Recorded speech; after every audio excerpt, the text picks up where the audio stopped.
What up, Francois? I don't know how long we're gonna run today. We might have time to like chat about rules and stuff. I'm slowly getting through the edit on the rules video. I'm doing it section by section, marking B-roll. I want it to be a really good video. It's just weird because I'm hearing a lot of other channels be like, hey, we're dropping all our videos this weekend. And that's like battle reports using the new teams. And it's like, Jesus Christ. I'm going to get lost in the sauce, man. Freaking, I don't want to rush it because, like, I'm slowly doing it. I'm slowly going over my notes and re-editing while, like, going through the video. And occasionally I'll find a spot where I'm like, oh, I completely forgot that they absolutely changed Vantage. And then I have to go back and do some more voiceover and fix it. And I don't want to just be like, oh, let me power through this and just get it out and have people be like, yo, that's not at all how that works. And it's like, ugh.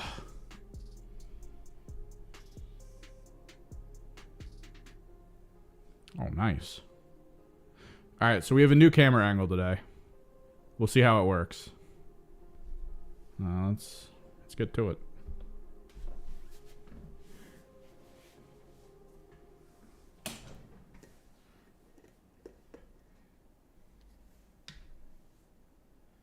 Hopefully it doesn't, like, cause problems. But, key thing, so we need to use this stuff. The So Flat fluorescent pink. At the very least, I have to go over all of the mouse strains we did.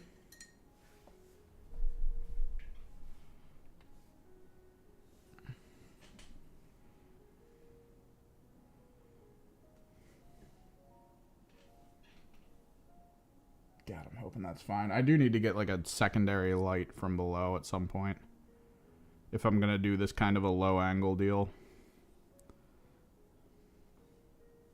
I wonder. Hang on. Let me, because I wasn't sure about this. I wanted to try it, but I wasn't quite sure if the distance was going to be a problem.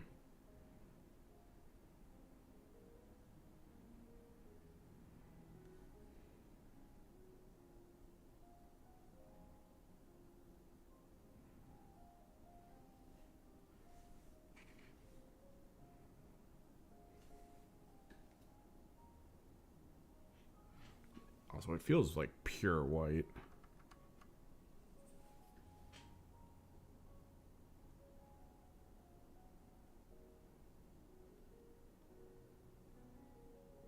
I feel like that might be better. I don't know, though. Might change it back.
I feel like I need to look into my GSC list and actually finish it now that I have all these extra models.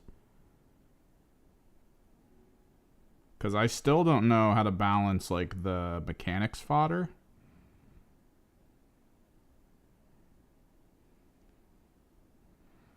I know I want one squad of 20 neophytes. I'm just not sure what to do with, like, dynamiters, trucks.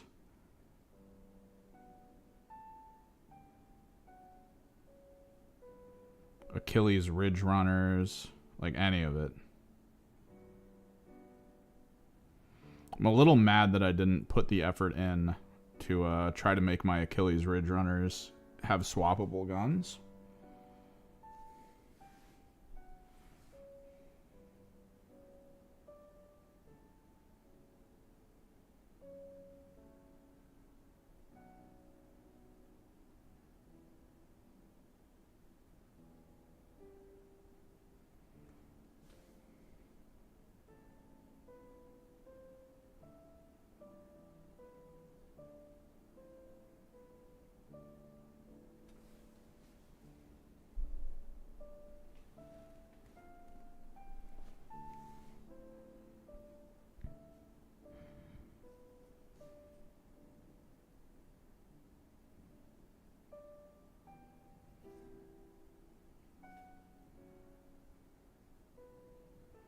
I do think I needed to hit them with the mortars now. Now that I kind of expect them to mostly just be like, get to a point, chill on point, hang out.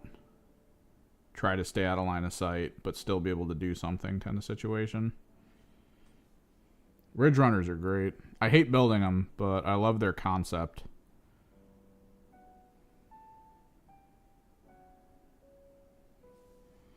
I built them with mining lasers because I was worried about anti-tank.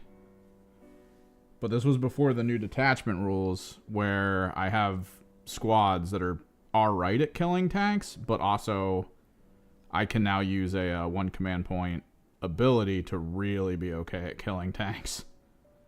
Just straight up +1 to wound rolls against tanks and monsters.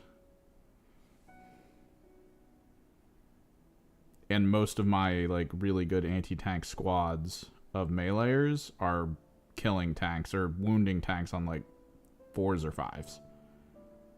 It just depends. Like I burn that on my Abominant squad. Like his Aberrants and him. Whatever the tank is, it's probably dead.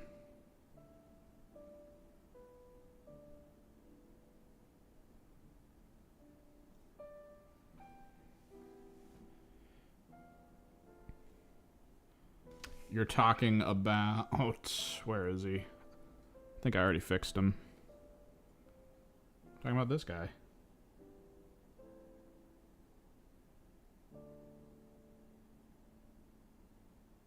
It's my biophages.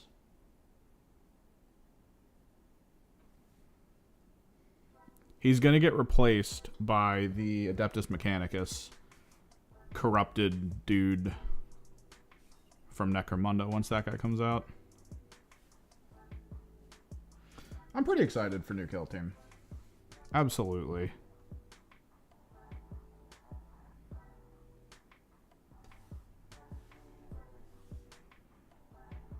I'm gonna try to pre-order it this weekend. I don't like where my channel is in terms of like interest with companies and stuff right now, because like we don't really have access to things. And I'm seeing channels with like way less viewership and following get early access to the teams and the rules. Like they're literally all like, "Hey, we're posting up our battle reports with the models this weekend," and I'm just out here like, "All right, I guess I'll just keep painting my GSC, and I'll keep working on the rules how to kill team video with like the in-depth stuff that I want to do." Where I'm going to show you guys with a lot of like animated scenes and things exactly how stuff should play out. Guess I'll just do that. And it's like, everyone's like, yeah, our rules videos will be out Saturday and Sunday as well. And it's just going to be them talking about it. It's like, oh, I wish I was okay with doing that internally, but I want to, like, I feel like it's one of those things where the rules and stuff for this game, you really have to like go hard on visual aesthetic things to try to get people to know what you're talking about. Like you have to actually set up visual representations of moments, show measurements. It just makes it easier for people to like know what you're talking about. And I'm trying to stay focused on that, because it is very, very alluring to be first rather than be like to the quality I want. I have not. I don't know who to contact for any of this. I guess I can check their website.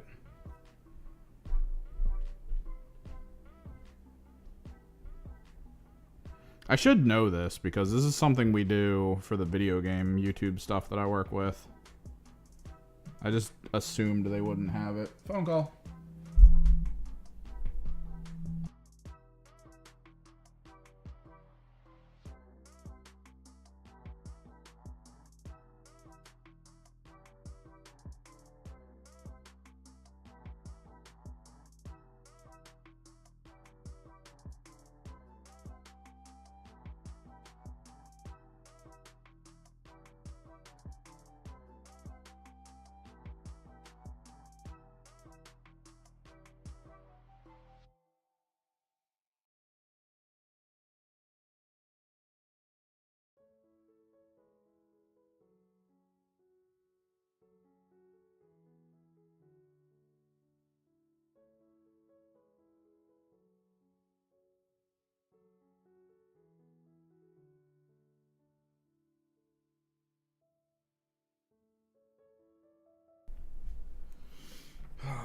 Love, no calls all day. Literally started streaming calls. Guaranteed every time. It's like a curse. Yeah, the single box prices for teams is a little rough. It seems a little outlandish to want to go to like that tier. Like almost as early. Like it almost feels bad faith a little bit because like the community was getting big. Like this game is definitely one of the big ones that's catching on. And to be like, "Oh, sweet, we found something that works. Let's start drastically charging people for stuff." Feels a little weird.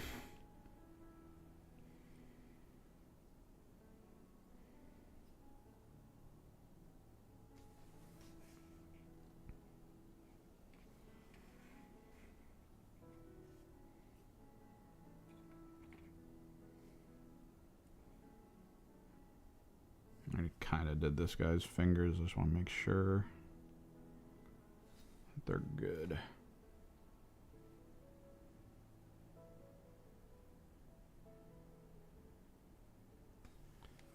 I feel like it's mostly this light up here that's causing it to feel a little too bright.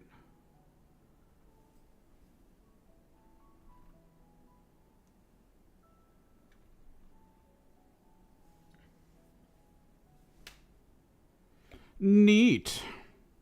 D&D has been on, according to watching their Twitter presence, D&D has been going through a wild ride for like 2 years now of just fans being like, why are you doing this? And then them being like, all right, let's not do that then. And they're like, cool, don't do it again. And they're like, yeah, we won't. And then they do it again.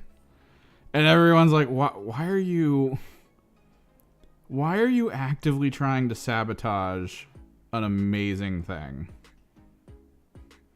Because like, okay, in video game terms, I mean, I'm pretty sure a lot of people are familiar with the concept of like Game Freak, right? Pokemon, and what they do pretty consistently by releasing what is almost not even arguably anymore, subpar games. Like quality wise, how well the game runs, just like all the things about their games are just very subpar now. They haven't really advanced with the times. And people keep calling them out on it, but then the game comes out and makes friggin' millions and sells better than any prior copy. Like it's still wild that game is just massive, right? Despite the community being like, "Hey, stop it.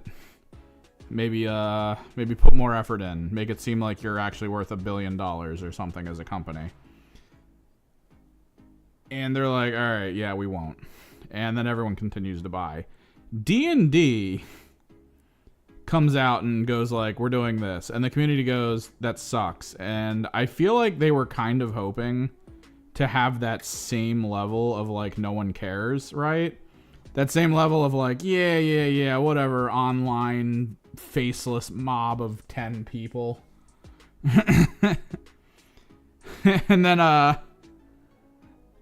it immediately translates to bad sales and people pulling out of like the yearly fees of using the app and all that, or the monthly fee of using the app. And it turns into like genuine downturn of income for the company. And they're like, oh God. It didn't work the same.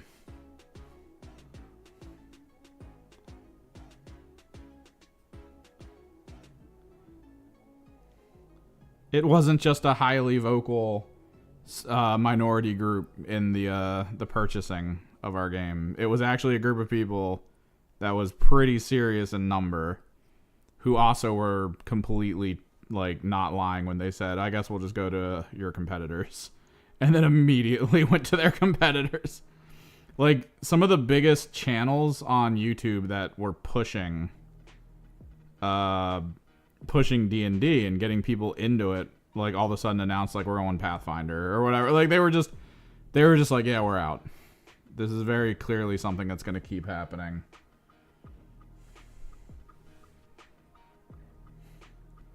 And it immediately turned into just horrible sales and marketing.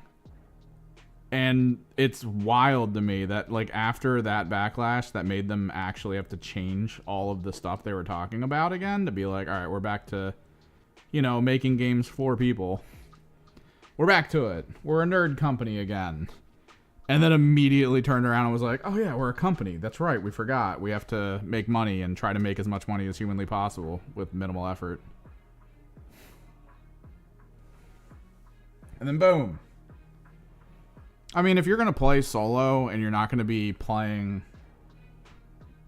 in places where, like, and think of it this way, right? If you're going to 3D print your entire team or army for 40K to get around GW's pricing, don't plan on going to a store that exists exclusively from selling GW products, or even a store that wants to, like, get a good bit of income from selling GW products. Like, just keep that in mind. Like, if it's just you and friends, sure. Go for it. Hell, look into competitors that sell equivalent models. I want to say Tabletop Tactics created a tabletop game that was insanely close in concept to 40K. It just had different aesthetics. Like, their Chaos Space Marines are basically Space Marines, but all their heads are actually demons. Like, it's if you merged, like, a Bloodletter and a Chaos Space Marine. And to my understanding, those are pretty cheap to get.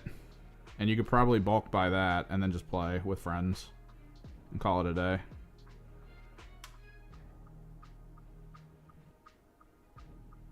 Just know that you're not going to be able to take that to, like, events and stuff for the most part. That's kind of the built-in part of it. I mean, that's kind of why the expense is there. It's like you have access to the community for spending that much, which, different per person.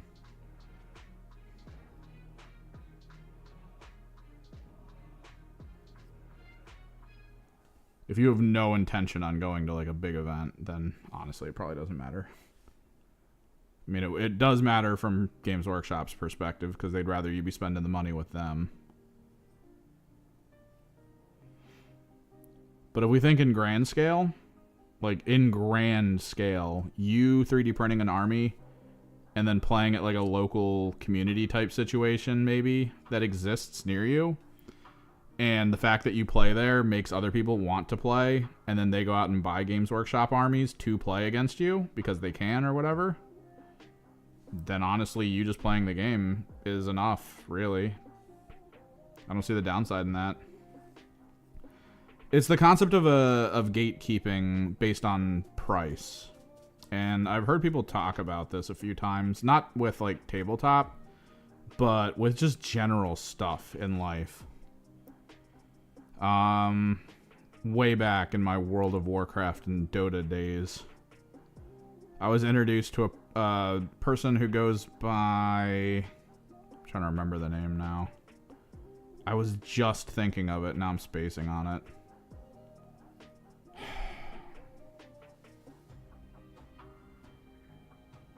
Who the hell was it? I'm actually going to try to change the camera so it's down lower, because this is a very comfy position for me down here.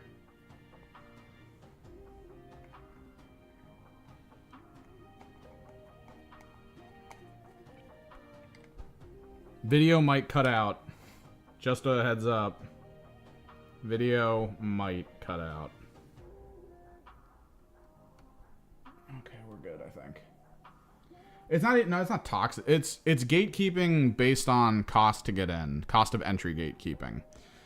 It's different. Like, gatekeeping now is a terminology for people who are like, hey, you can't play with us because we don't like the color of your skin, the gender you ascribe yourself to. Like, that's a whole thing, and that sucks. Cost-based gatekeeping. There's a music creator, I guess. A producer of music.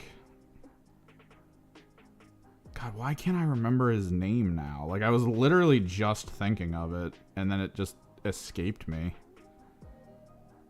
He did the Visita Haliventa Spela Little Dota song. Hang on.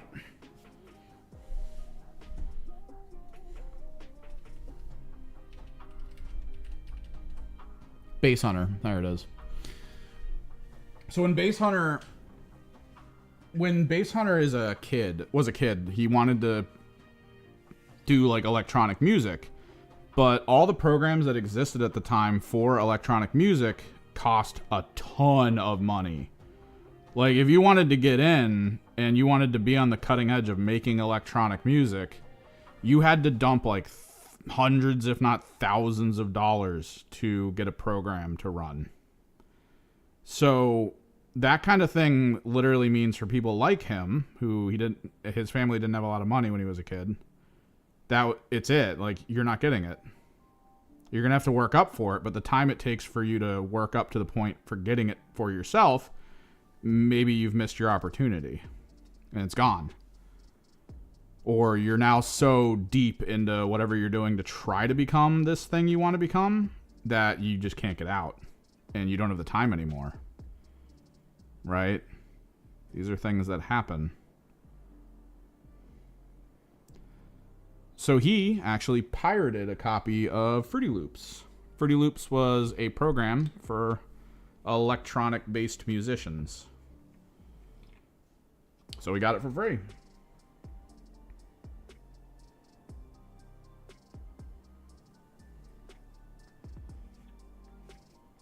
And he became huge. Like, massive. Because he got that program. He kind of circumvented the gatekeeping. And then because he got massive, he got money. Because he had money, he started buying the programs and rights to music that he needed to. It's one of those things where it's just like a domino effect that needs to occur, but never seems to occur in the right order. Because since his family at the time didn't have money, he almost didn't become what he is now.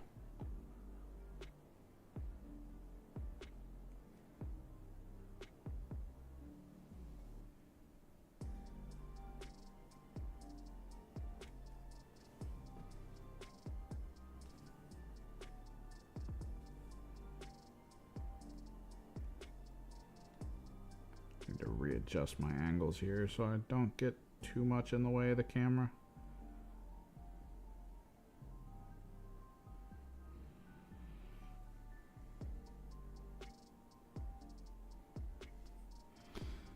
Piracy can be good, it can also be bad in its own right.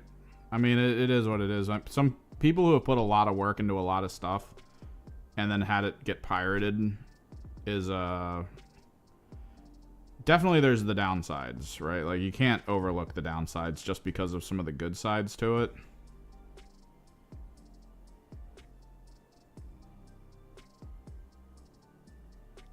It's an oddity.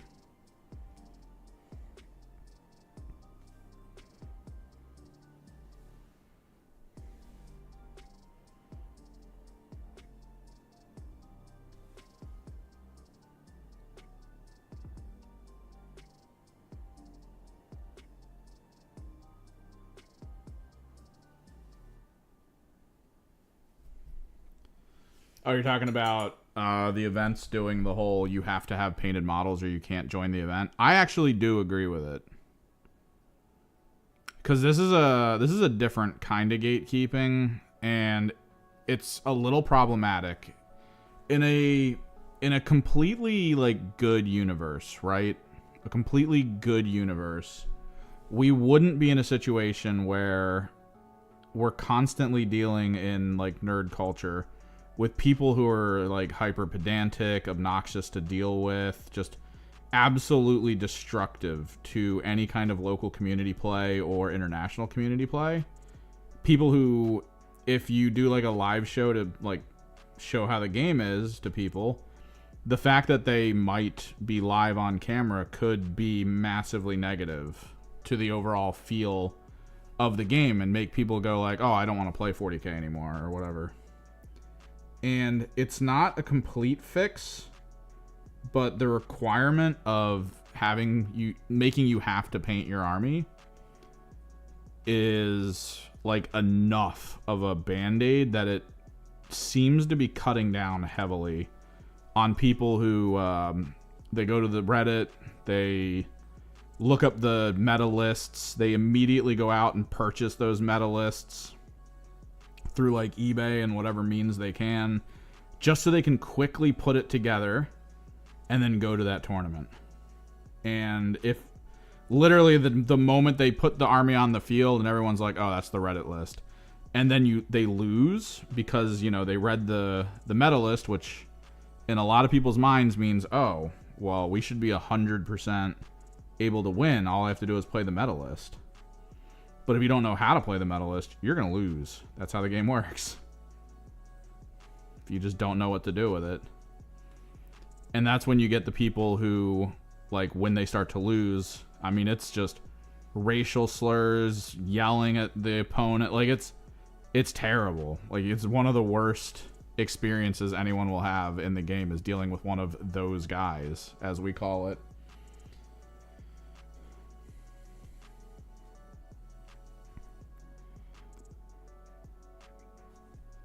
And yeah, from the sound of it, making it so that the armies have to be fully painted in order to be played at events seems to have helped alleviate that a little bit. Not fully stamped it out, but it's at least alleviated it.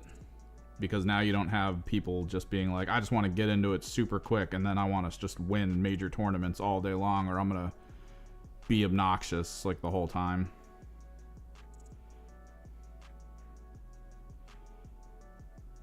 It's definitely not the big fix, because I did go to a game where everyone had their armies painted, and one person there he had that high school joking mentality.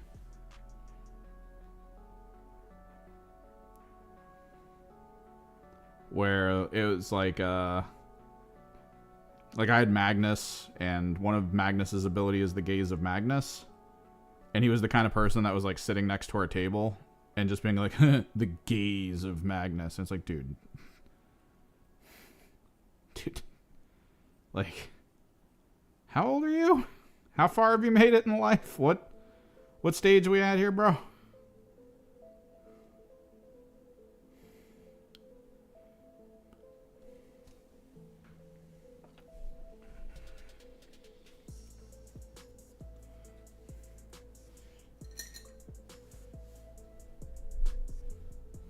Yeah, Arturo, I'm trying later in the night on Friday. I want to see something. I want to see what's going on. That, and we don't really have like a ton to do. Honestly, I was debating even streaming or just doing all this by myself off stream. No, yeah. Local play, I feel... Let me turn this up. Local play, I feel, has done really well from the perspective of just like, hey man, just don't be a dick, play.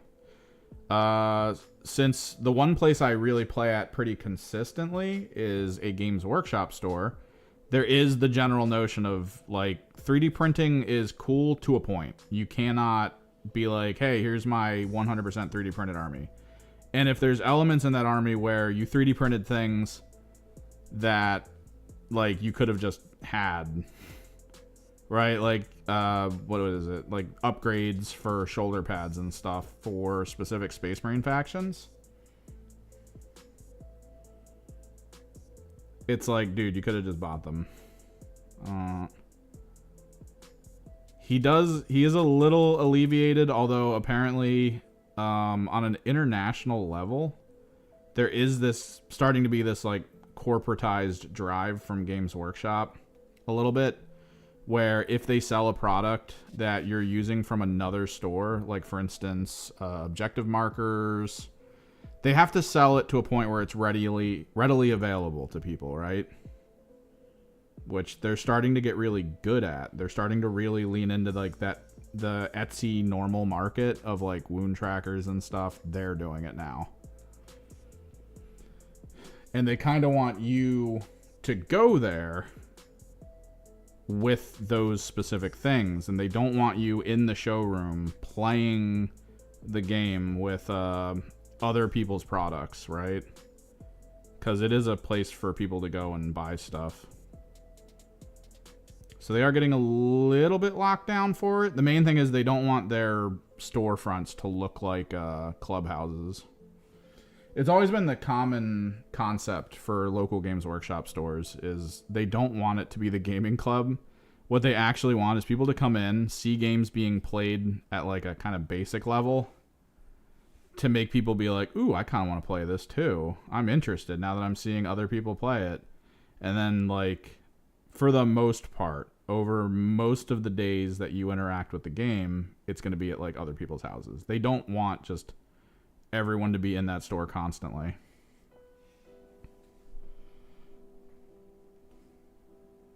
This is my patriarch for now until I get the alpha. That alpha looks so good.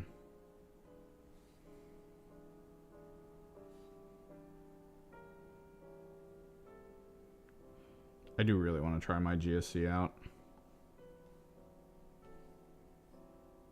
That's cool. Sadly, the closest place to me that... Okay, so... almost every place that currently has communities for the Games Workshop games, the closest place to me doesn't really do Games Workshop anymore. The owner changed, and the new owner is kind of like, I don't want to put effort in, right? Like, he doesn't want to store terrain. He doesn't want to, like, try to organize TOs or anything to come into the storefront. They're just now trying to reassess to make their back room they have a huge back room for gaming. They're trying to make it, like, more active than what it is, because up until now, it's been mostly just Magic the Gathering and Pokemon and Yu-Gi-Oh! And that's it.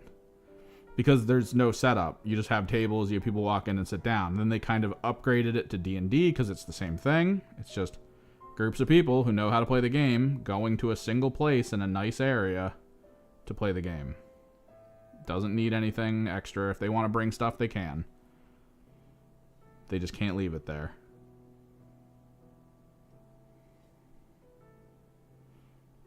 But they're trying to start doing more to try to get people more interested in a lot more games that they sell.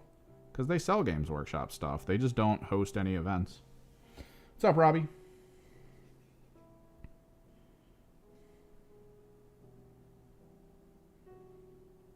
And this place is 5 minutes from my house. Like 5 minutes. I could be there, drop of a hat. And I've told people this. I've told people in all the other local communities, hey, there's this place, I'll bring terrain and tables and stuff. Like, I'll bring it. If you want to play and you live near that spot, 100% I'll bring it. And we could just play. But, like, no one seems interested because they feel that the owner is basically, like, giving up on them. Due to his drive to just do easy things.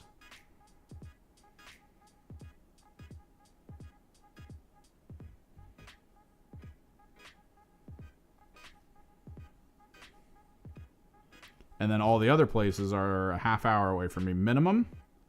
one of the best places near me, which has tons of tournaments pretty consistently. Actually, there's 2 places that are this same distance. They're an hour from me. There are 2 places that are an hour from me that have very consistent, decent quality tournaments.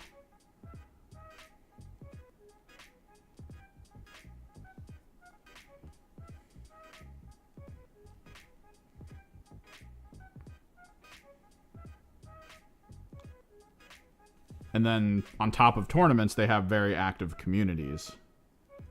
But I really don't want to drive 2 hours out of my day to and from a place to play one game when I got other stuff I got to do. A half hour is kind of my limit. And within that half hour, I think there's 3 stores that are usually good. One of them also kind of focuses mostly on card games, but is a little bit better at doing tabletop stuff.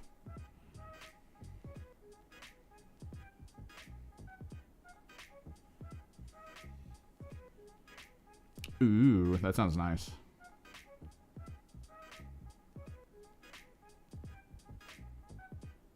The one place near me tries to do an October paint thing, which honestly maybe I need to save money for the pre-order. Which I think pre-orders are what, tomorrow? I gotta just put the pre-order in. The question is with who? Could always just Warp Fire pre-order for cheaper than store price. I just have to be up on it to get the pre-order.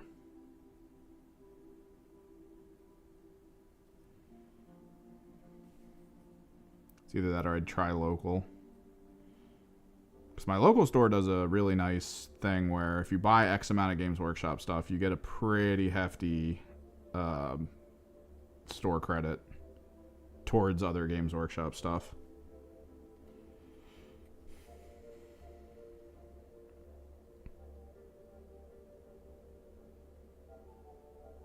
So this could lean into me getting the next team as well, past this team, which could be cool.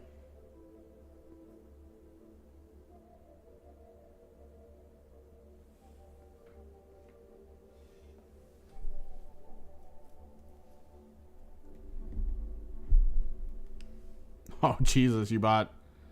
Okay.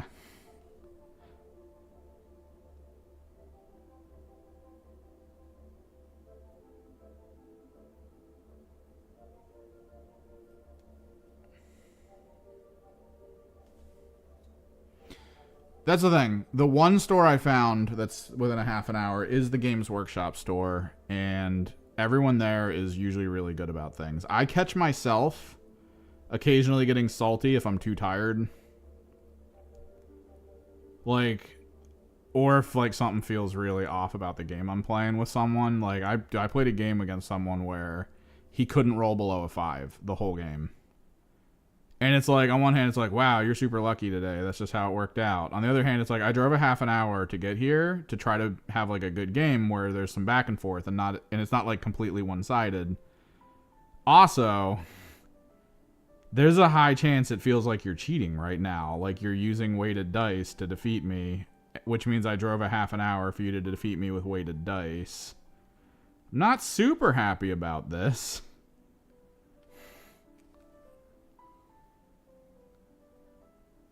And I'm super tired today, so you're catching me on a bad one. And I try to catch myself when that's happening and hold back, I guess, in terms of conversation for most of the game. Keep it stuck to rules and just calling out what I'm doing.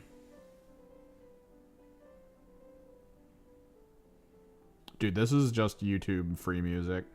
If this was in Prometheus, it's because it's probably a free, don't have to pay for it song, and they decided it sounded good enough. Are you still looking to get the Leviathan box? Those should start... I thought those were cheap now, because companies are trying to offload them. I just need that Loon Court box to get cheap at the store near me. He has pretty much all the other Underworld's teams at like 30% off except the Loon Court. I really want that Loon Court, but I want it for 30% off.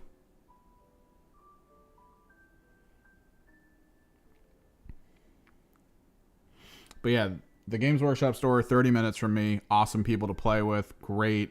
Fun times all around. A wide range of players, wide range of community. It's fantastic. Equal distance in the other direction, closer to my, like, where my cousins live and stuff, is this other store. And this store is kind of major locally for these games. A lot of the people that play actually put on bigger events, and they actually host bigger events. They run pretty serious, like BCP style games, like major tournaments people try to go to, and they work out of this store. Actually, in that store, I've played against people I've seen in like top 10 LVO. It's been crazy. Just to think about that kind of situation where I'm playing against major people at just this tiny little hole-in-the-wall store that they all frequent pretty heavily.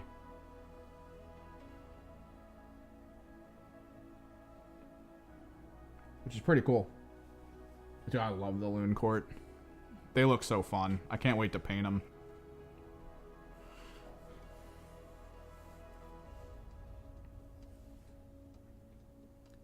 But the problem is that store is hyper sweaty, and a lot of the people that go there to play are kind of the obnoxious kind of player, where there's just like a level of like, if they see your list and it looks like you're trying to have fun rather than trying to be serious, like if you're like, I want to test this out, I want to test this concept out kind of deal, they're going to get mad at you. Like, their anger comes from, you know, if you go to their online channels and talk, or the online like Facebook page that they have, and go like, hey, I'm going to be there this day if anyone wants to play. And they're like, yeah, man, I'll be there. And then they show up with, this is the list I'm taking to LVO this year, and I'm testing it into everything that people are putting up. So I'm expecting that whatever you brought today is going to be very powerful, very well put together, and it's going to be a list I will probably see in events, and that you are knowledgeable enough at how to use it that, like, maybe at LVO, it'll be you and me in the final round kind of situation. And then if you don't give that to them, they're like, I shouldn't have even come today. Like, they have that like level of like, why did you even why did you even say you had a game? Like, you could have just showed up with your army and then no one would have played you and no one would have cared. And it's like, that's a dick way to approach this. It's an absolutely dick way to approach this.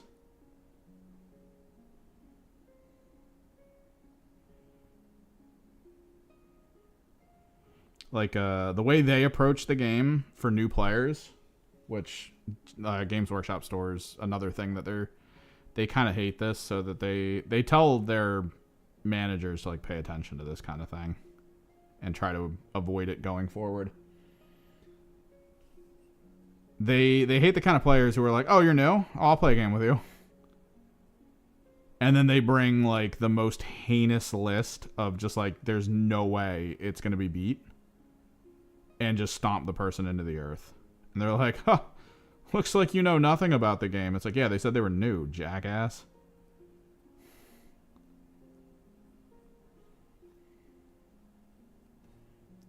Tell me you're new. I'll probably bring my my Thousand Sons Zangor army and see how that works.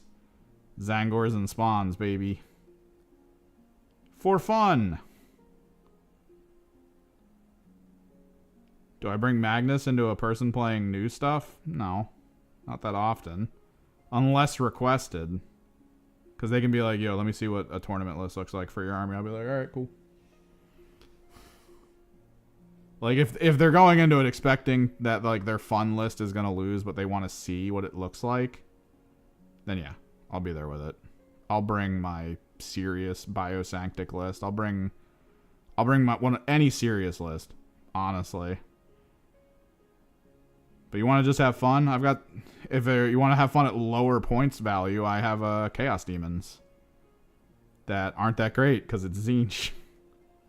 You can play into Tzeentch. We can have fun together. Just playing Tzeentch.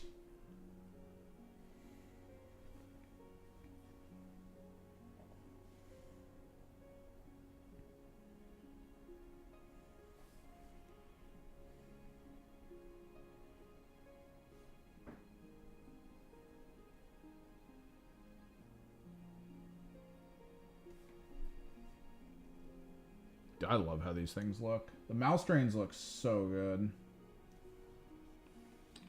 I cannot wait for the alpha. He's going to make a great Patriarch.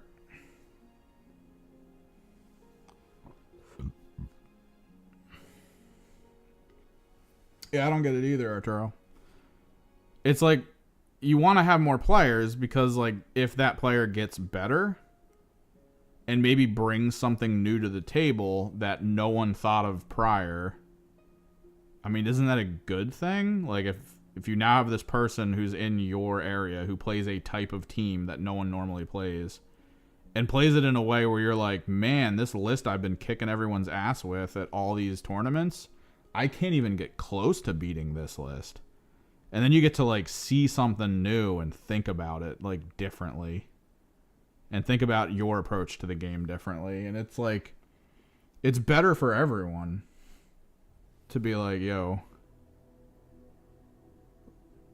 Like, you'll catch me at just fun pickup games where I'll see someone start to, like, move. They'll be like, I gotta move in here. And I'll be like, before you do that, real quick, let me run you down something I could do in this situation. Let me give you the stats.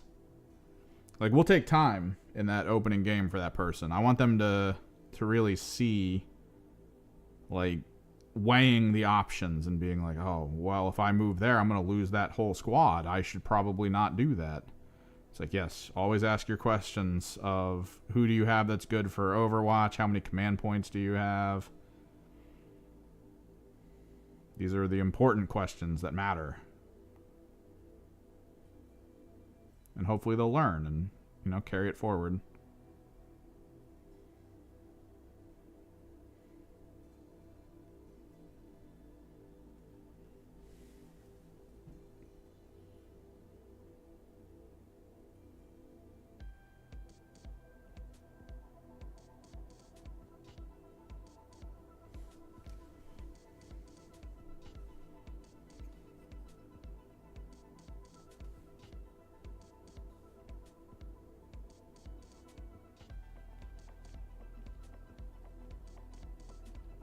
Just let them know, man. That's all I'm saying.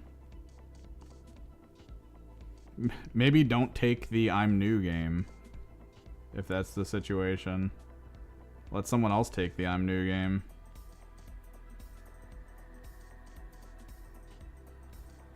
Do we have people at my store, though, that are, they're kind of like the Avengers of the tournament scene. Because they'll go to tournament scenes and they'll find the person who's kind of being an asshole and, like, doing bad shit to people. Like, just lots of gotcha plays. Lots of, like, oh, you should know how my army works. This is a tournament. I'm not going to tell you anything until I shoot at you with this weapon. Kind of like just absolute asshole behavior.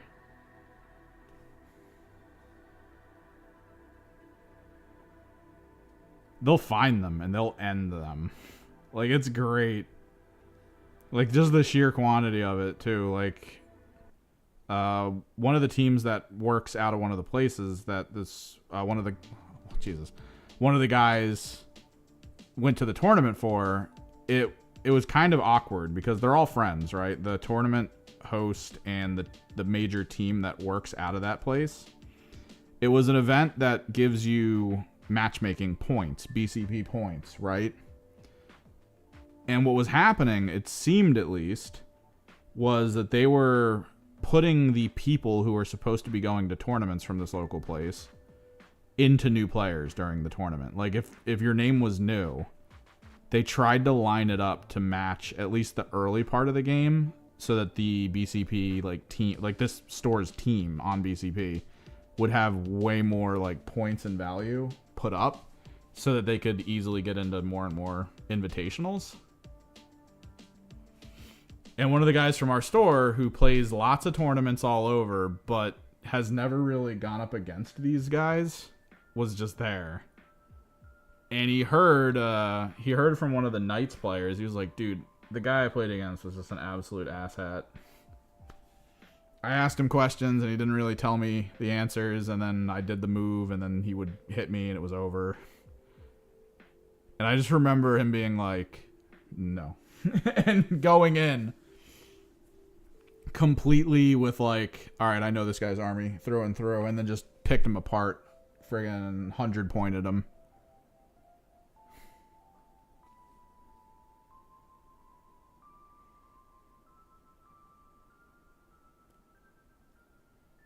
Because the whole reason they matched him into the other guy was like they didn't know him, so they assumed he was new too.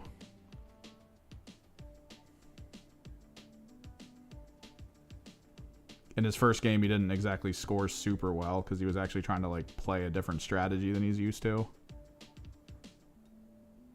But then when it came time, man, chips were down. He was just like, nope.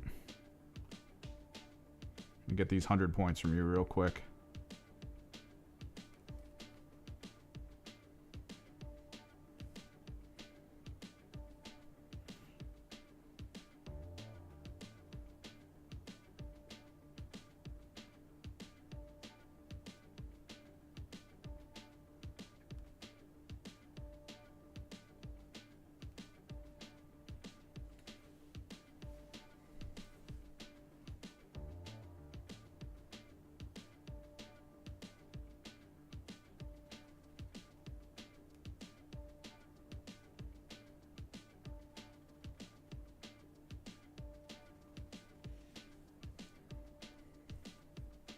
Shit's crazy sometimes, man.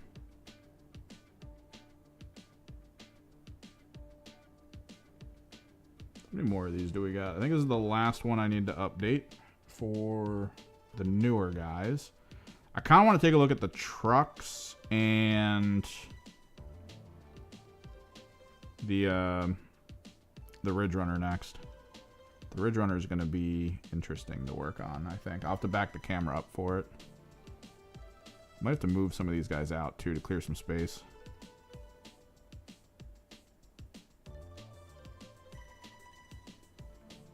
God, I really want to use these, man. Gotta figure out what my schedule this weekend is. Because I might just hit up the local Discord and be like, yo, my GSC are done being painted, and I really want to play them.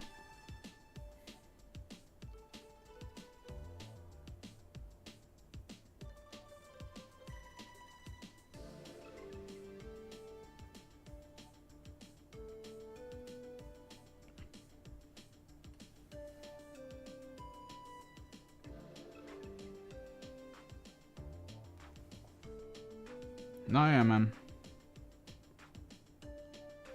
You see the dark side of it in this area. Dude, this area is so weird. There are, from like a lot of different walks of life, of nerddom, there's a lot of extremely high-level players and things that live near here for some reason. Like, the Smash Brothers scene is, like, massive near here. There's some really big names that just live in this area. And, like, one of the major producer teams of, like, tournaments and stuff, they're, like, right down the road from me.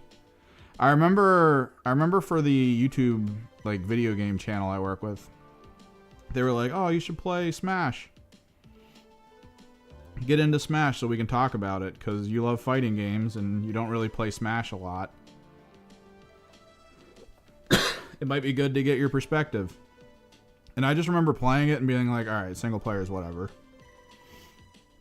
Whole thing is I want to play the multiplayer because I keep hearing good things about it. So I figured out kind of the general mode to play.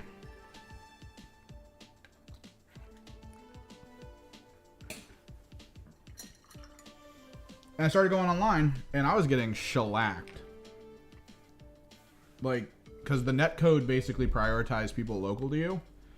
And I started looking when I was playing, because I had been watching some of the community stuff. I'd been watching some of the Twitch tournaments and things. And I was playing and I saw the names. And I was like, wait, these are big names in the community. And some of them are streaming right now. And then I went to those streams and like rolled it back a bit and watched them shellac me from their perspective. And I was like, Jesus Christ.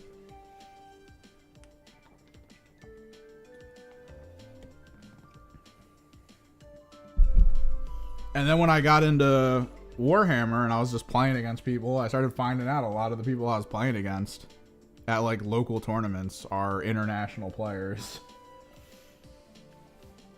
Played against Dumpster Fire. I know some of their people were like at the big international games. They were definitely at some of the biggest GTs. I had just watched a few of them because I watch War Games Live. I watched a few of them playing like a major tournament across the country, and then like a week later they were next door just at this place. It's crazy. I don't get it, man. I don't know what's going on in this area. I don't know what's in the water or something. Let me try to get this guy to... There we go. Some of my gene stealers are kind of stuck to the floor.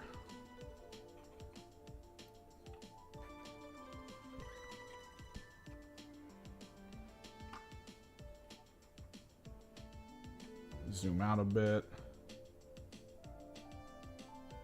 Behold, my gene stealer cult.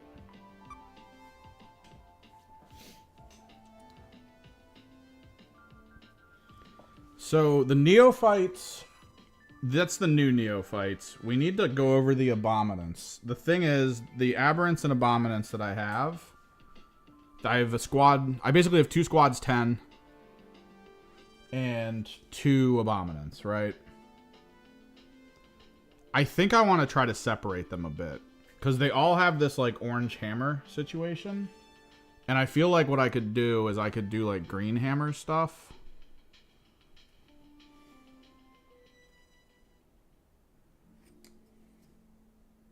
So we have to do a couple things here. We have to try to just hit like the edge highlights a little bit.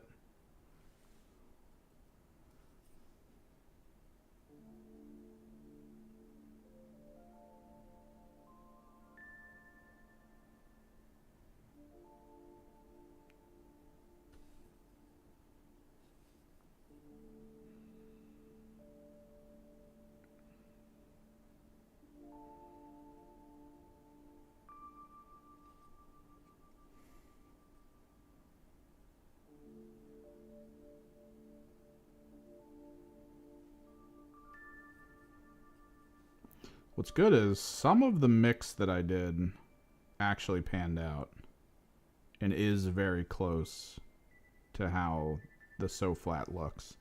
There's some spots that I think I can touch on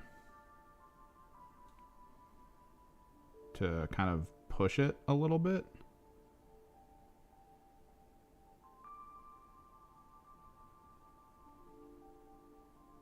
Because maybe it's just a little too dark.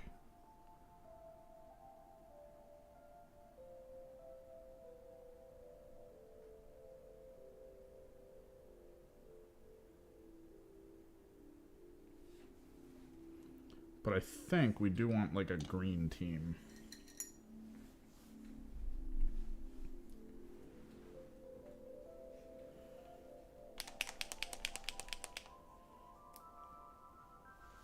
So I feel like my 2 squads of aberrants are going to run into each other a lot. And when I'm picking them up, I kind of want to make sure that I've got like the 2 squads of 10 sorted.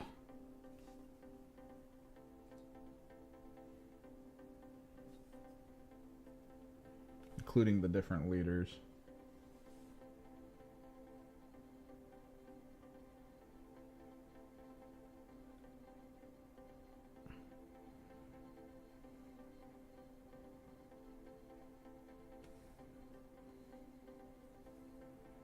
So the question is, will this actually change the color, or do I actually need to mix the white in? It's good enough. Definitely pulls it a bit.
Part of me wants to run Gene Stealer Cult for a bit until the Thousand Suns Codex comes out.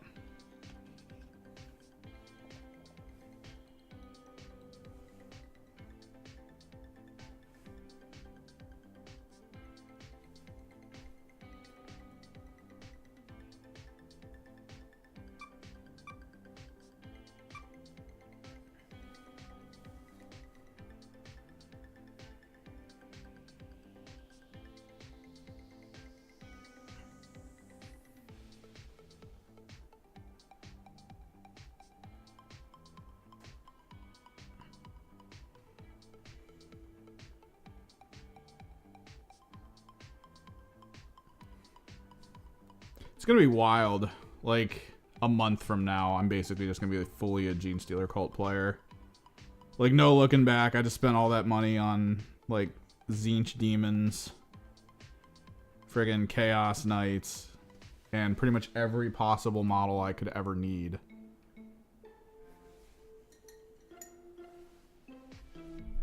And then I'm just going to put all this love into my GSC and be like, I'll play them for a bit. Next thing you know, that's all I'm playing all the time. It's like, man, I really like this.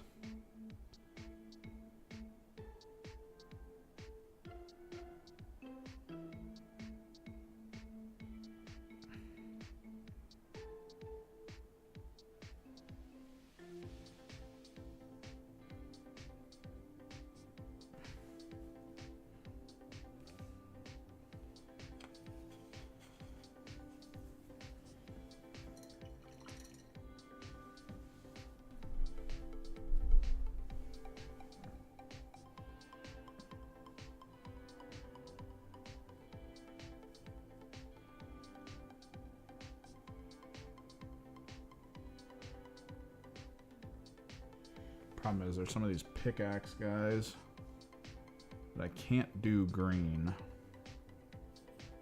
There's actually kind of a lot of them.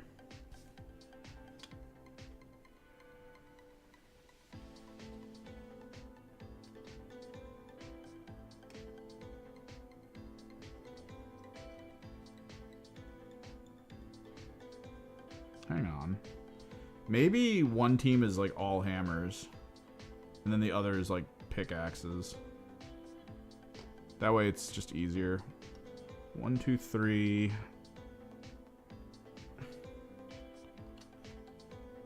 Because the hypermorphs don't matter anymore.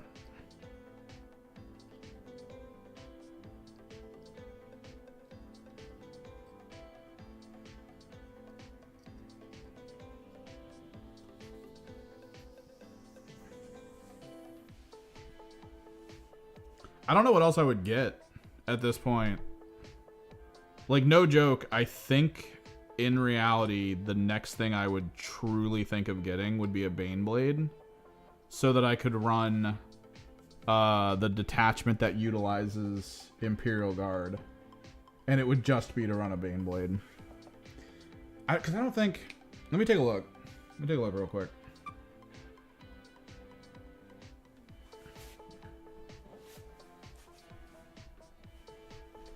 Let me grab the codex.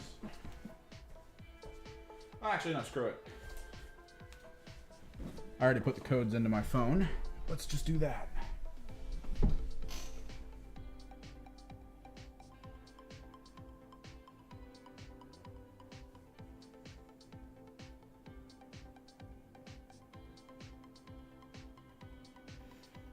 Who's hoping that the new app for Kill Team is going to be awesome? I hope it is.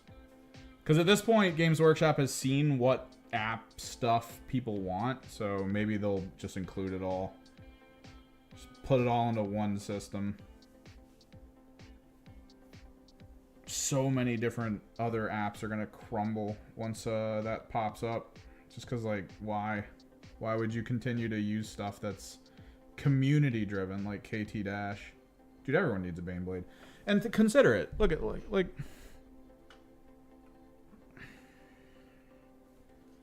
look at the paint scheme, and the paint scheme would imitate over. So it would have the hexagonal green. There'd be caution striping on it. Edge highlight an entire Baneblade. Come on. Come on.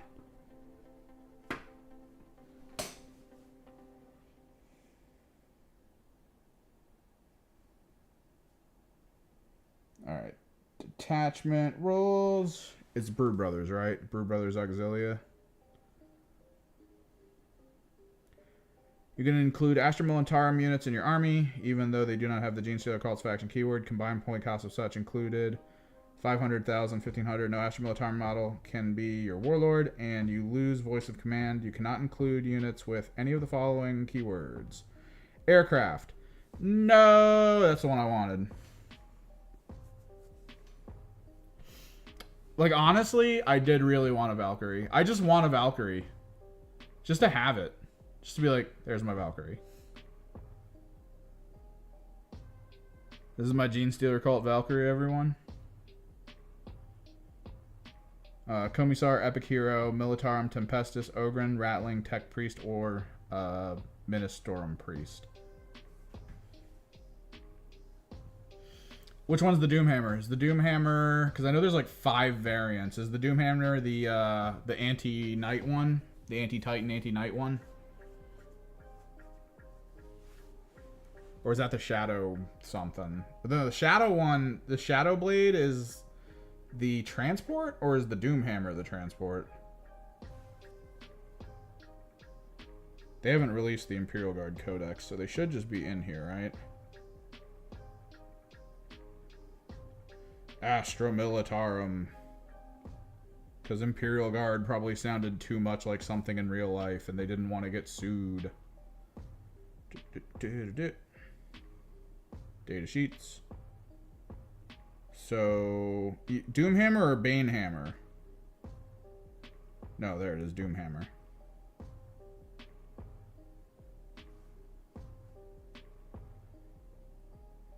Las Cannon, Magma Cannon. So the idea is that I would magnetize this. So I could just take whatever.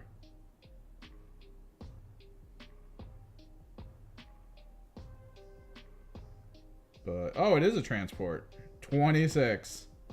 The thing is, it's 26 Astra Militarum, which means I cannot put Brood Brothers in it. I can't put Neophytes. I can't put any of that.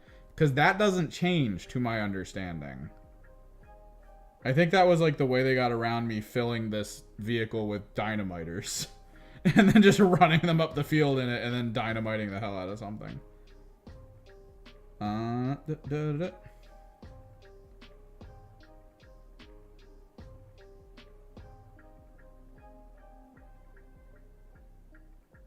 Yeah, do not have the Genestealer faction keyword. Combined points cost is blah, blah, blah.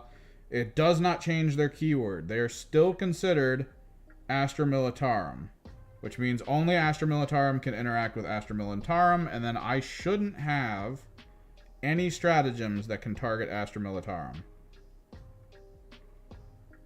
Oh, no, they do. One Astra Militarum vehicle. That's interesting. I like that. Because they actually have crossover then. So I can target Astra Militarum vehicles. Select one of those cult ambush markers. You can set up the cult ambush marker anywhere on the battlefield that is more than 9 inches horizontally. Any phase just after an enemy unit ends. Oh, so I can... Okay. So if they break one of my ambushes, I put it near a Militarum vehicle. That's fine. That's not bad. Command point. That infantry unit. Shooting phase fight just after an Astra Militarum infantry regiment unit from your army, excluding artillery and characters, is destroyed. 6 on... Oh, so this allows me to cult ambush that, but I can only do it once because it's a revive.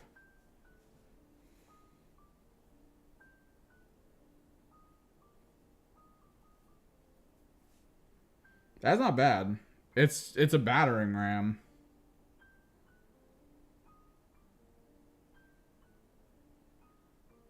How many points is it? Do they tell me in here? Astra Militarum. Data sheets.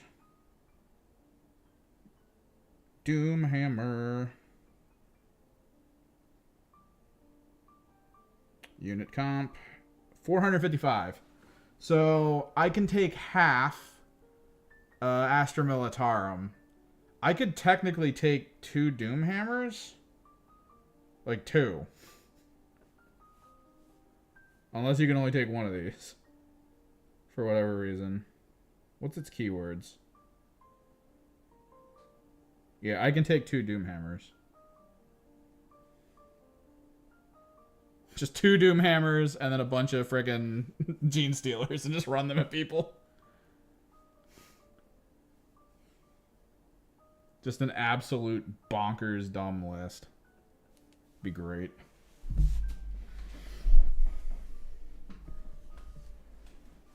Alright, so I need 10 total aberrants.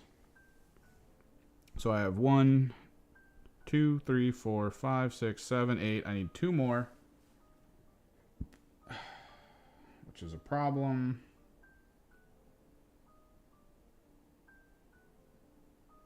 Because I was kind of hoping I had enough pickaxes to be its own squad. But I don't.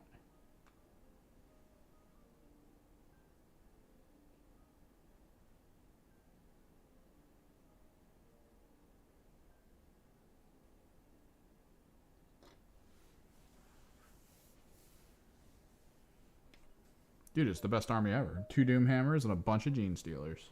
And a Patriarch.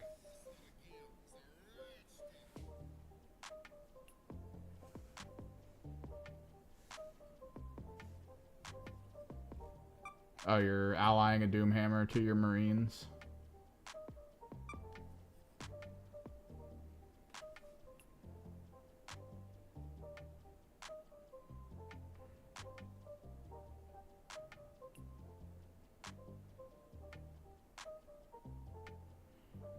Man, at least you're not absolutely screwed with the demon rules like I am. You can just take a Doom Hammer.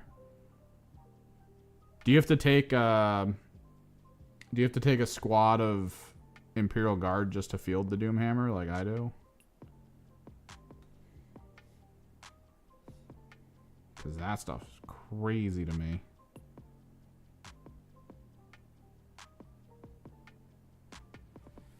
I get it. People were drastically like doing too much dumb stuff with demons. For like everyone and their mom with any chaos faction that could have access to them, it was the Changeling and Blue Scribes if you were Thousand Sons. If you were Death Guard, it would be all Nurglings. Like as many Nurglings as humanly possible. Because that's like, why not? Who cares? So many Nurglings.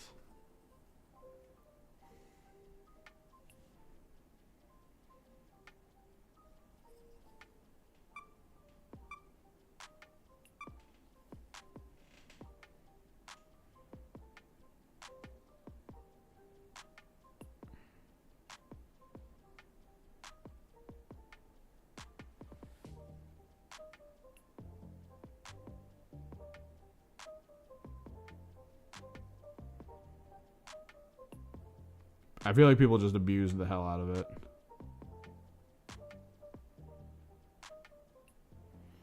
Which honestly shouldn't matter.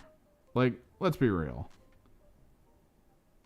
I mean, look at Space Marines. Look at the fact that you can just take, for way too cheap, an Imperial Assassin. And most of the Imperial Assassins were like mirrors to the Changeling.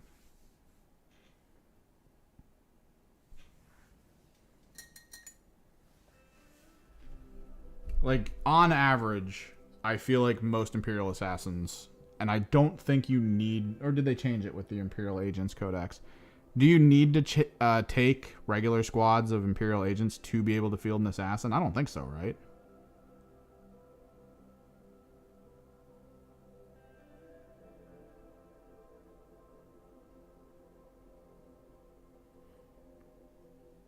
Also, what's YouTube's policy on watch parties of other people who are streaming?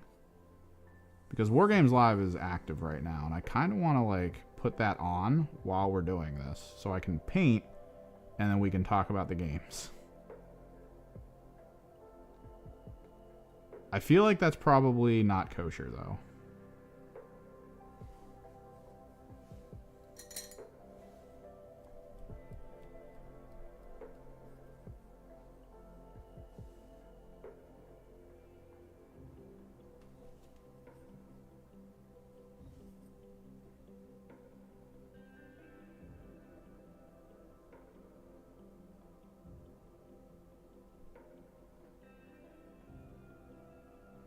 And, like, I don't know him well enough to just be like, hey, man, I'm currently streaming painting, and I kind of want to watch your game while I do it with the people watching me paint. How you feel about me, Yeah,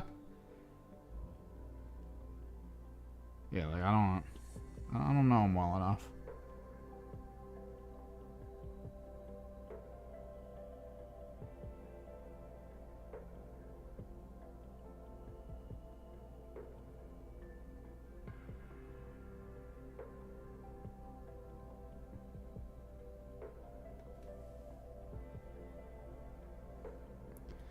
But that's the thing. GW, I think, says they're cool with it, which, I mean, that's on them, right? Like, if GW says they're cool with it, you can do it. Which, yeah, I mean, if it gets more eyes on their product, I think the main reason GW says it's cool is because they're hoping, like, a massive person in streaming is going to be like, oh, I kind of want to watch this.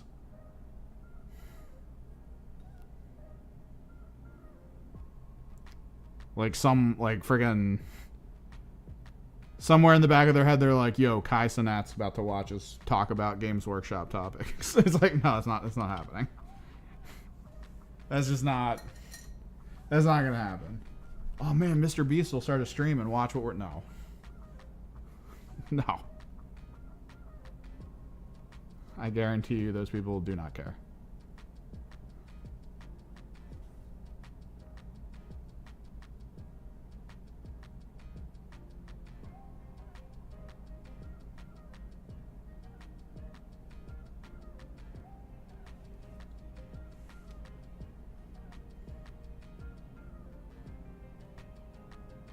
But they're completely fine with us watching it because there's a chance people in our communities maybe don't care enough to watch the Games Workshop main channel, but just kind of want to hang out and talk about stuff. Like, I feel like that's a thing with people like Valric. I don't feel like 80% of the people who watch Valric would be cool watching a Games Workshop stream if he's not watching it. Because it's more about, like, his take on stuff than anything else.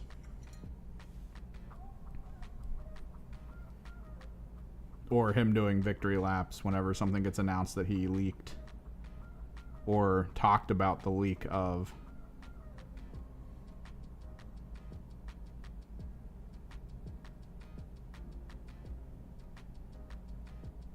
I'm going to write that down. Go check Games Workshop's website for a media page to send them information.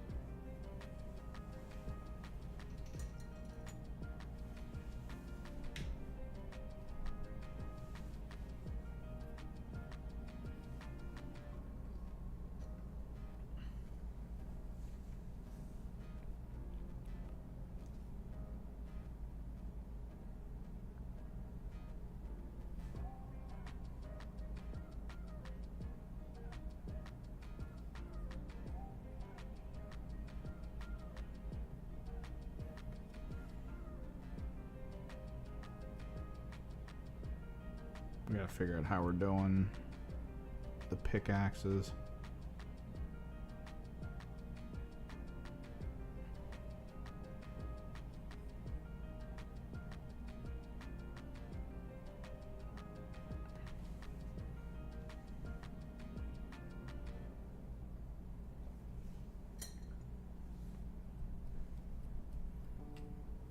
I always love that concept of just calling a company talking about their products. They're like, yeah, they're shills. It's like, yeah, it's their company. They want to sell the stuff to you. It's like going to a car dealership to buy a car you want and having the guy selling it to you walk over and be like, hey, you want to find out about the car? And be like, sure, whatever, shill. It's like, what?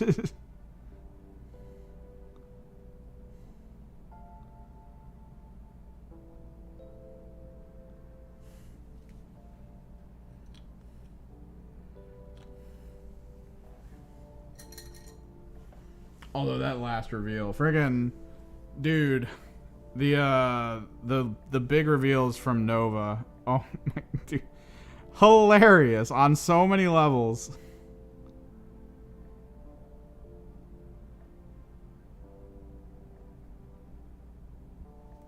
It was great because it was formatted in a way where it was very close to kind of like how a show like that should work, right? Just quick, impactful, get some trailers going, get some release dates out there, talk about stuff. Like, it kind of nailed the pacing that you really want out of shows like that. To literally do nothing.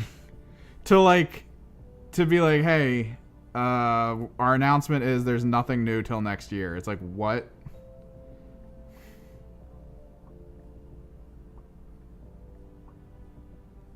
The balls you have to be a company that goes, by the way, what we're announcing is that you don't have to worry about ordering new stuff till next year. It's like, what? Why would you sit us down and deliver this way to us? Why would you be like, yo, nothing new incoming? You made a trailer for this. You paid people to edit this. Why would you do this? Yeah, but okay, what do you want it to be delivered as? Do you want it to be like, hey, we get that no one wants Middle Earth? Like, could you imagine that the company being like, yeah, we understand that maybe like 2% of you watching play Middle Earth. Here's our one more thing. And believe me, we're all sitting back here laughing about it too. Because we think it's wild that this is the one more thing. Like, conceptually speaking, the one more thing should have been a trailer showing, like, the silhouette of a Krieg model. That would have been the one more thing. Like, silhouette of a Krieg model, the sound of orchestral music hitting a high note, credits roll.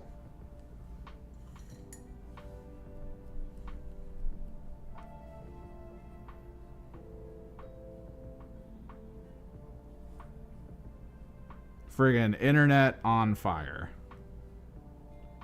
Oh my god, they're doing it. They're bringing back my Krieg.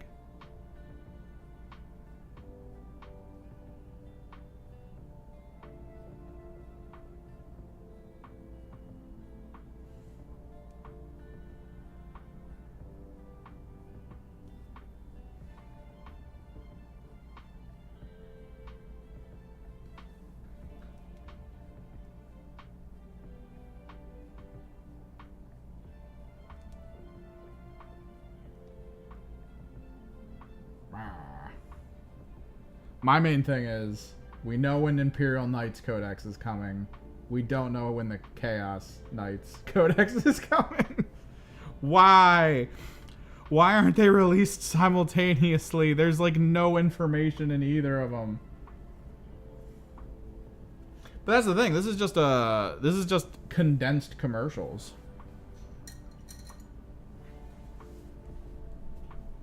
The 15 minutes was like 10 commercials.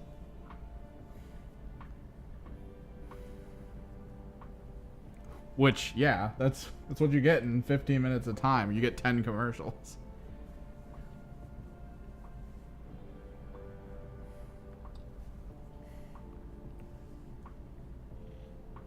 How thin do we think the Chaos Knights or the Imperial Knights Codex is going to be? I know Imperial Knights actually technically have more models easily than the Chaos one, because the Chaos one has singular models with like 10 variants. And then the Imperial Knights Codex has like one box for a model that then becomes like 20 different models with all different stats and abilities and stuff.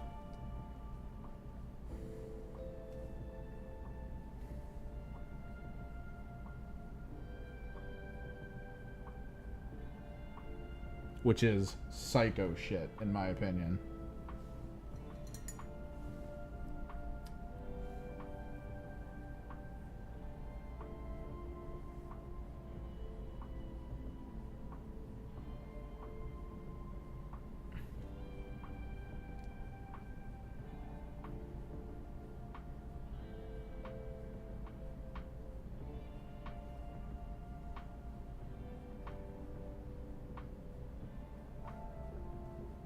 I can't believe it, man. I just want my Chaos Knights Codex.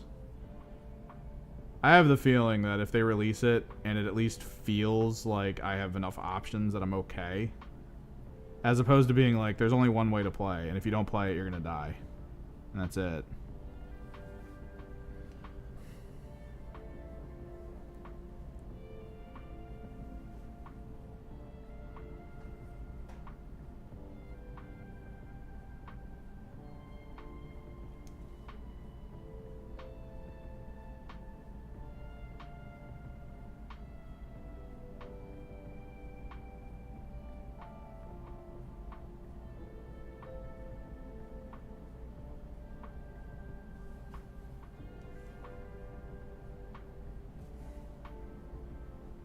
Like, just give me the option to go 3 bigs and not feel like I'm not going to be able to possibly keep the game close. I think that'd be great. Going to a team-based tournament with Knights and being like, there's not a single thing in this game that's going to be able to beat me completely. Like, we're going to be at like a 2-point difference by the end of the game every single time. I'd love it. I'd love that consistency.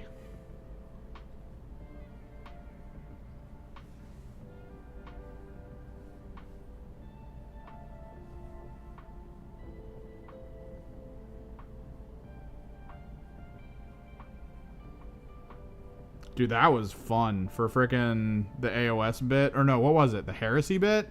Where they brought on the designer and he's like, oh, I love designing this stuff. And everyone was like, cool, what are you designing now? And he was like, can't wait till you see the new designs. And everyone was like, wait, what? And then that was it. And everyone was just sitting there like, wait. Huh? Can't wait for us to see the new designs? Why are you here?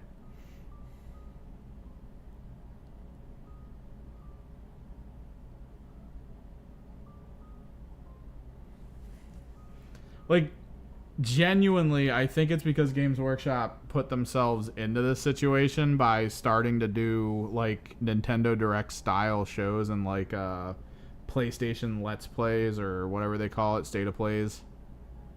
They put themselves into a rut by being like, alright, Nova Open reveals. That's going to be a big thing we do every year. And then Nova Open hit, and it feels like a week before they all went, wait, what can we show anyone right now? And they all realized they had nothing, and they were like, oh no.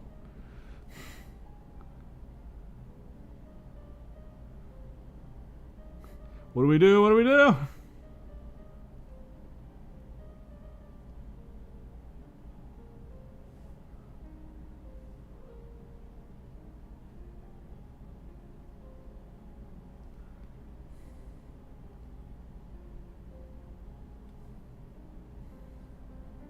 Like, almost everyone in my local Discord was just like, what was that?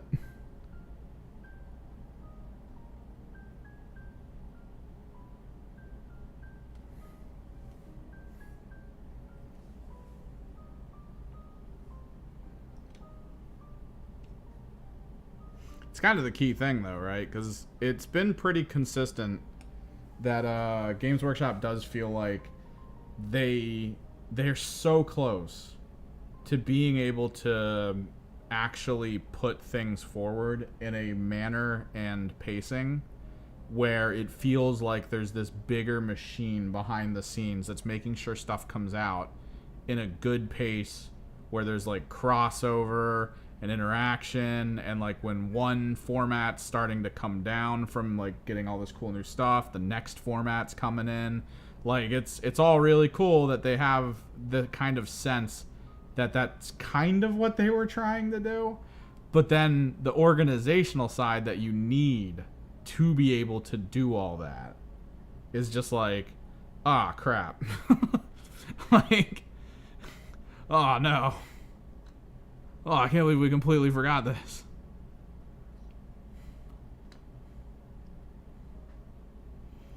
It's like they're the parents of a bunch of really cool things. And then they're like at parties telling everyone about how awesome like their kids are. And then the people at the party are like, hey, where are your kids? And then they remember that they like forgot to pick them up at school like a week ago. And they've just been there the whole week. It's like, oh man. Can't believe we completely forgot.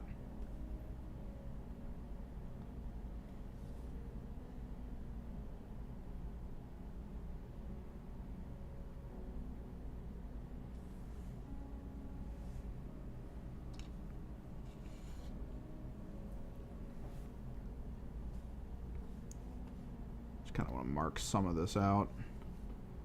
I think we'll do the hammer head in green, maybe.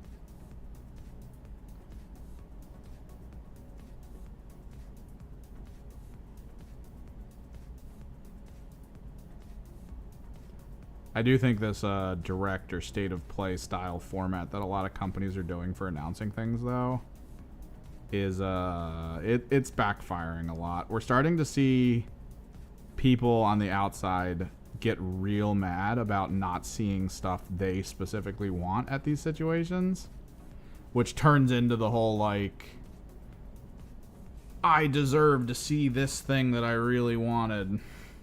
And it's an awkward situation that companies are actively putting themselves in. Phone call.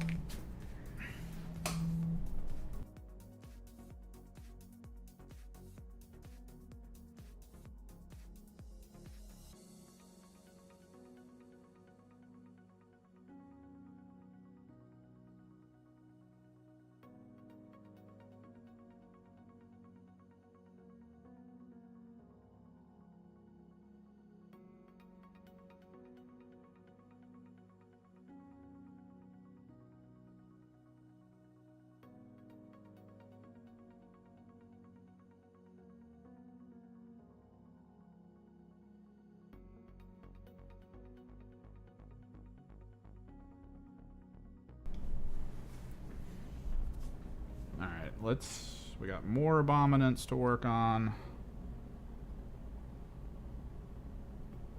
Because, like, end of the day, that's like me being like, why didn't you guys say anything about the Thousand Suns Codex? And it's like, ugh. I mean, I am a little annoyed by it. Because I kind of want to know. I kind of need to know.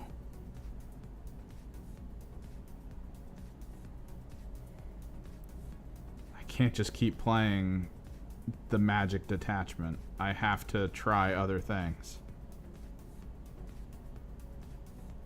I have so many. I've collected so many different models. You gotta hit me with the automaton focused Thousand Sun list. You gotta hit me with the heavy armor focused Thousand Sun list. Hell, give me a detachment where when I look at the information, I go, oh, my Helldrake. It's gonna be so good.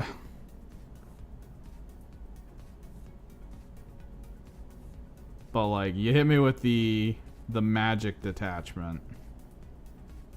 And that's it.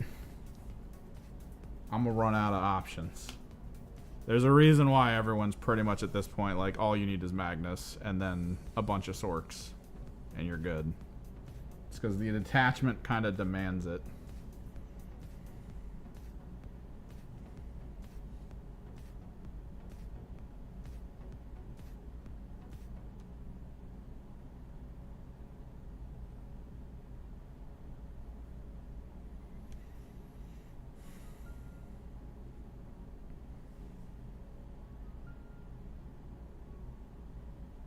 They came up with the Blood Bowl Minotaur, dude. Which is apparently like a big deal for Blood Bowl players.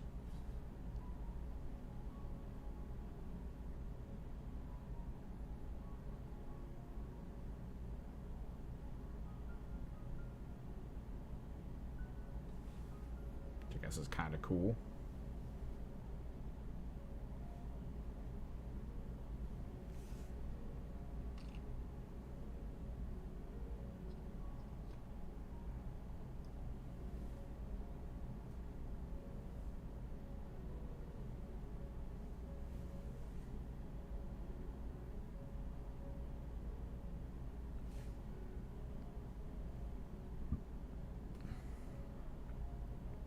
Probably be a cool model to use in other formats as well. He does look like a really good model.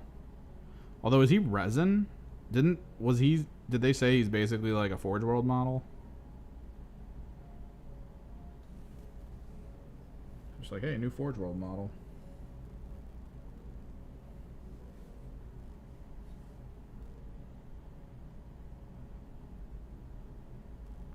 I'm waiting for the day where they're like, by the way, Warlord kits, frickin' Warhounds, plastic. They'll be in stores.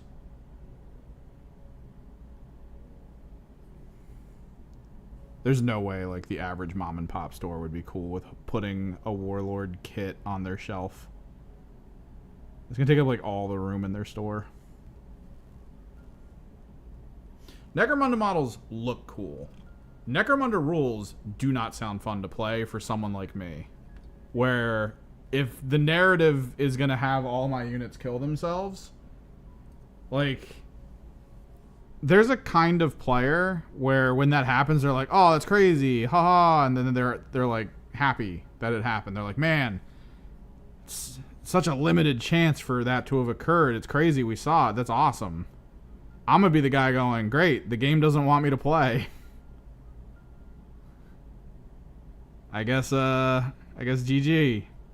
The game won itself for you. We can all look firmly at the game and go, I guess it was a skill issue.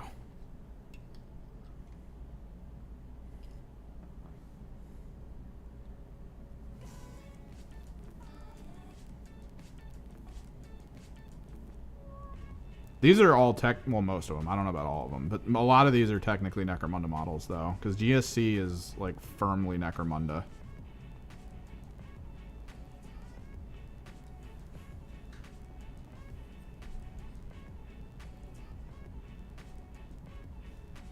Like the trucks and everything, firmly Necromunda.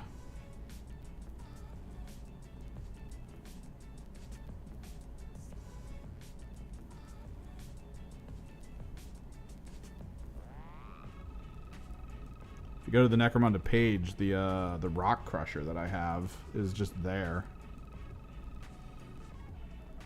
So like I could play Necromunda. I've got the teams for it.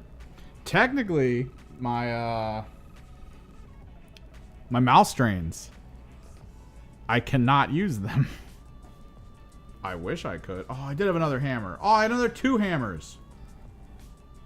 Wait, where were these guys? I thought I counted through. And they'll stay yellow. It'll at least keep some hammers in the yellow team. This could have been, like, absolutely avoided. I could just have hammers and then... That's actually a little annoying. I kind of want to do it, which means I'm going to need to get some corrective turquoise. Because this would be perfect. A squad entirely built around power hammers and then a squad entirely built around...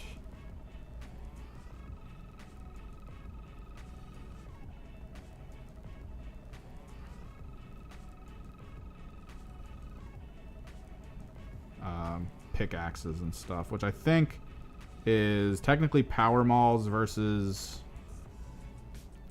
improvised, but they got rid of that.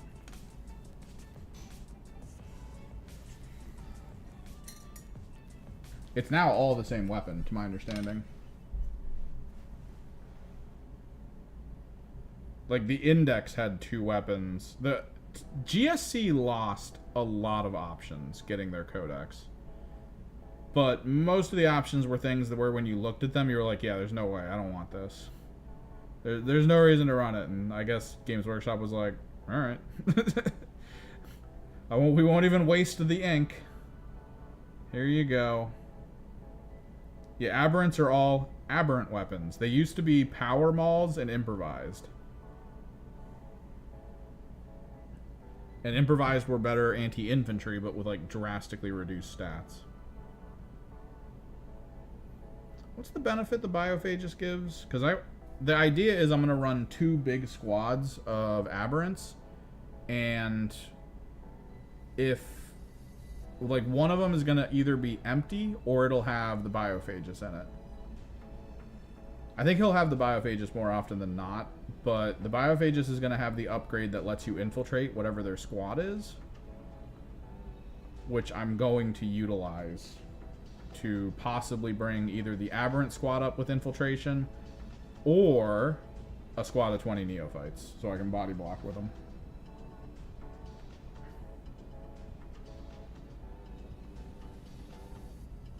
What's his ability, though? Oh, he gives lethal hits. Melee weapon lethal hits. Neophytes won't get any benefit from that, but full squad of Aberrants with lethals? That is brutal. Alright, so we need to get the turquoise.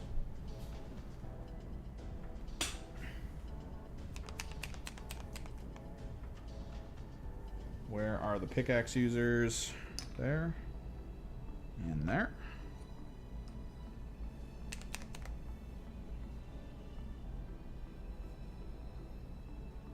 Turquoise. I'm gonna fix the hammers.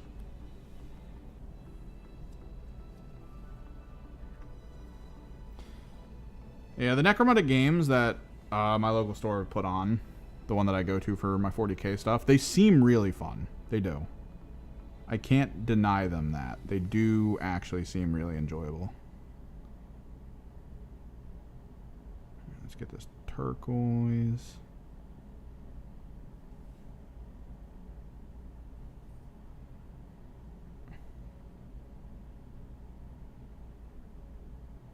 I might have to go black first.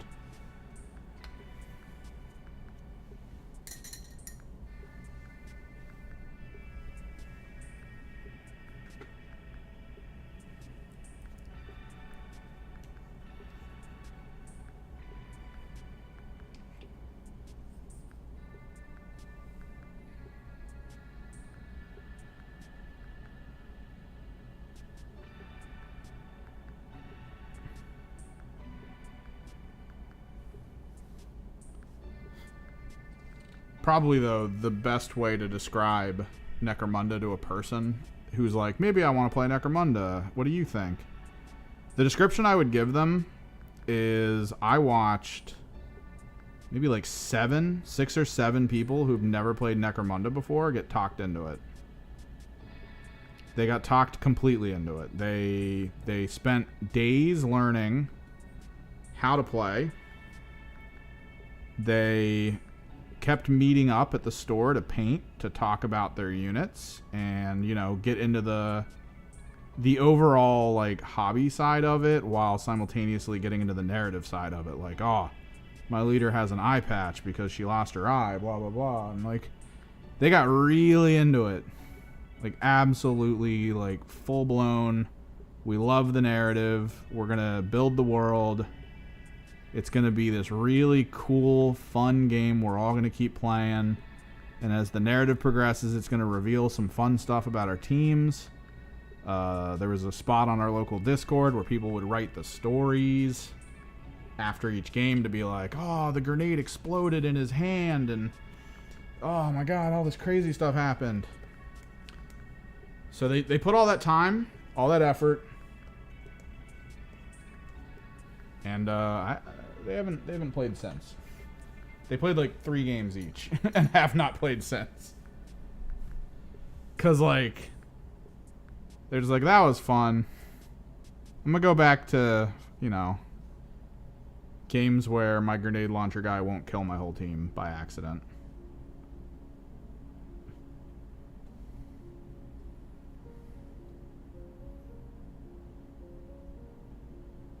Yeah, that's just what they did. I'm gonna go back to the game where I don't lose in turn 1 because my opponent's move stat is higher than it needs to be. And the mission that we went to go into made it very good for them specifically. Like, seriously, one of them lost turn 1 because the mission was to go get some supplies from the middle of the map, and one of the two teams was like extremely agile. So they just ran to the middle of the map and then daisy chained all the stuff to the other side. And they couldn't get the supplies anymore. The supplies were just off map at that point. There was none left. Turn 1.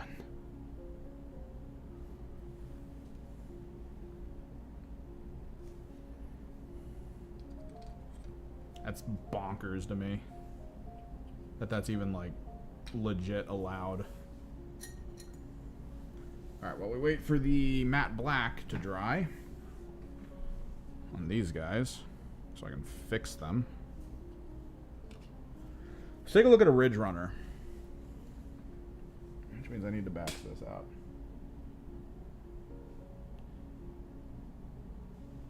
What, in Kill Team?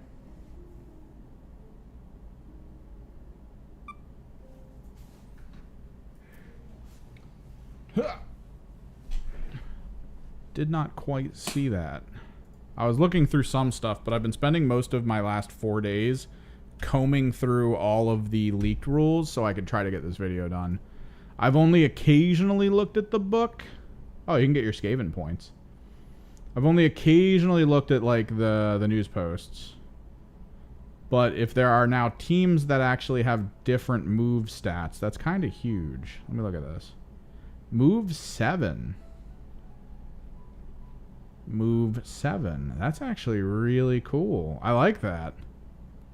I actually really like that. Hearthkin are still 5, I think. Where's my Hearthkin? Where's my boys? I really like the Hearthkin. Dude, Hearthkin are so crazy. Because Hearthkin are, hey, we're going to stack these 5 things. And if I roll just well enough, you're not going to roll any defense dice. You're just going to pick the guy up.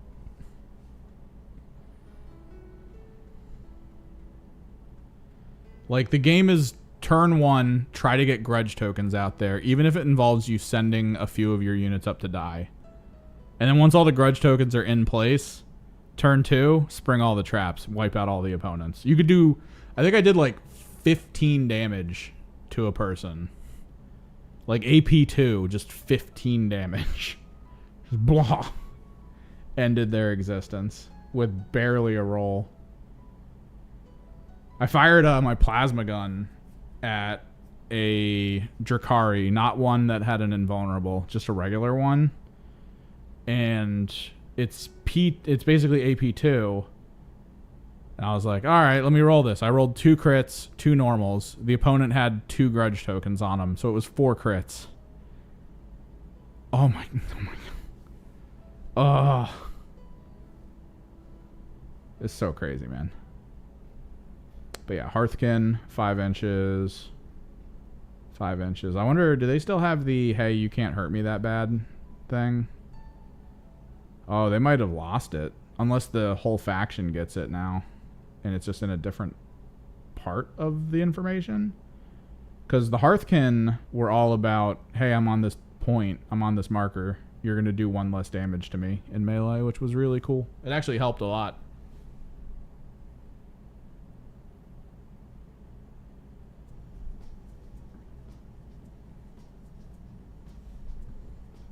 So they're 5s. The average is going to be 6. Of course, Necrons are 5s. That's how they roll.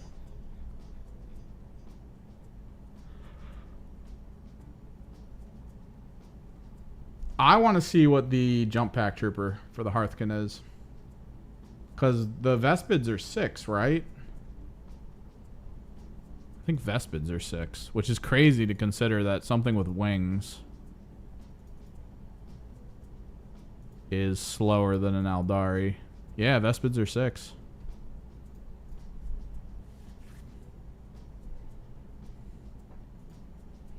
Dude, that means Harlequins might be 7.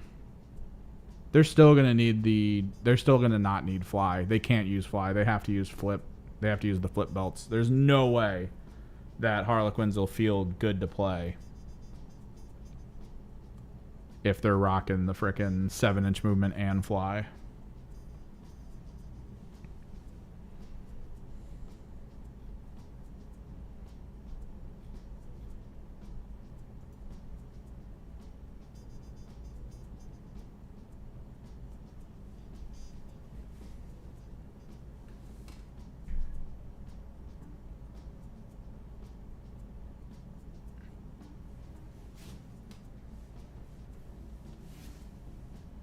I'm not gonna lie, chat.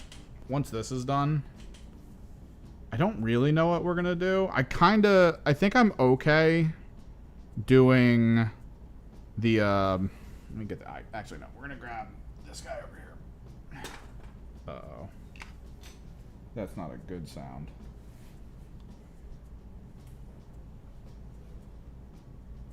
Uh-oh. My acolyte. Like, I kind of want to do the stuff for my knights, right?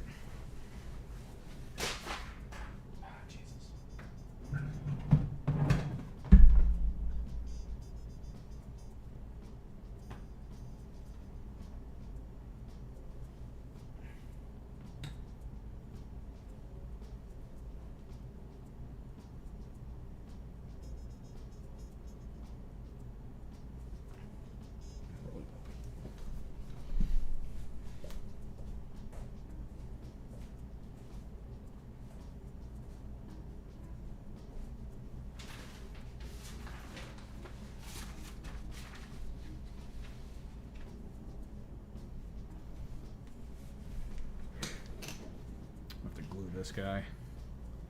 So I kind of want to do the knight upgrade components, but there is a chance that this might be the last stream for a little bit, just because I need this table so I can record B-roll.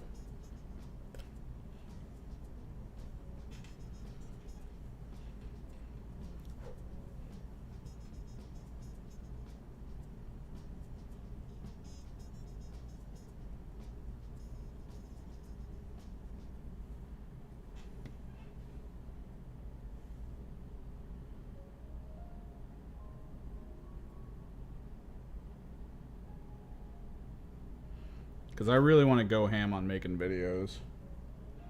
Which means this table is basically like it over here for me.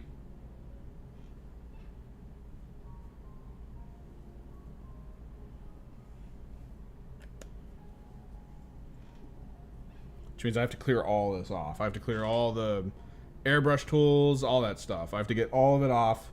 So it's just a flat table. I can put terrain and boards down and just do all my B-roll recording. Super important.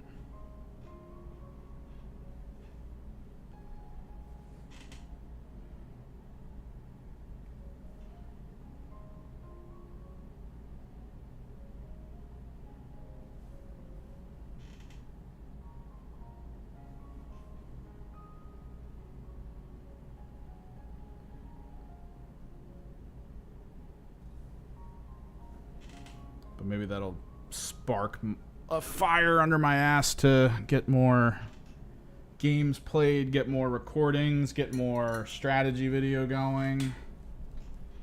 We're gonna have to be like all hands on deck too whenever the team rules drop, because I want to basically year one, we're gonna need to go through all the year one teams and do team overview vids for all of them.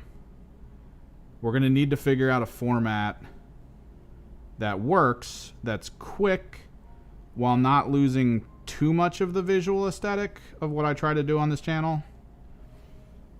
I do have a lot of the teams, but I also don't want to get people used to the idea of I'm going to have all of the teams to show you guys stuff with. Because there's going to be times where I'm like, oh man, I don't know if I'm going to buy this team. But I'd still want to be able to do the how-to or the overview video, strat talk.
Unless we can figure something out to do on stream, though. Because with the table set up, I might be able to, like, do stuff on stream where we talk about strategy, we talk about rules.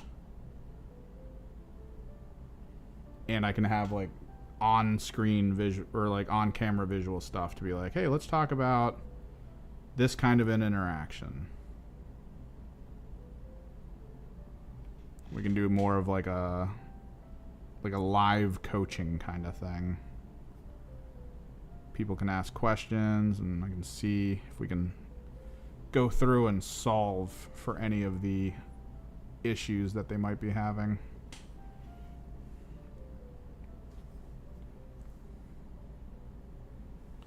It should feel very similar, but I do think that they've done some decent work at retooling elements of the balance.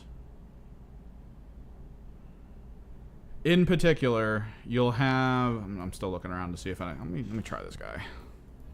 In particular, you'll have situations like... One of the main things in the last iteration of Kill Team was kind of the balance between people on Vantage versus people off Vantage, specifically for open maps. And they've done a massive shift in balance for that. So we're going to have to see how that plays. Because I think it won't make people, like, not want to be aggressive.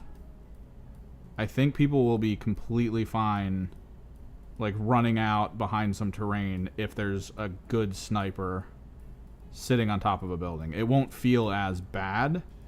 Meaning there might be more, like, Hail Mary plays, which is a whole thing. Like, you want people to be able to do, like, the, all or nothing here.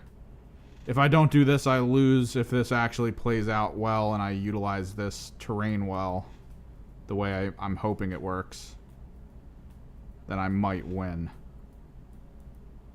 And it feels good when that works. And the things they've done with the rules should make those kinds of plays a bit more consistent. I mean, your opponent should have ways to, like, stack the deck against you with, like, oh, I can guarantee crits here. I have really good mortal wound potential, blah, blah, blah, blah, blah. One of the key things I need to look at, though, in terms of interaction for this video I'm putting together, one of the next things on my list of a deep dive that I need to do before finishing this stuff out, is how Accurate interacts with other rules. Like, Accurate explicitly claims that you are retaining a normal hit, right? Rend explicitly claims that retaining a normal hit allows you to or a crit allows you to upgrade a normal hit to a retained crit. There are people all over the subreddit right now who are like, why would you do this if it doesn't let you upgrade the retained hit to a crit? I think it does, because dice retention happens kind of simultaneously, right? So Rend wouldn't work at all if it wasn't able to upgrade normals.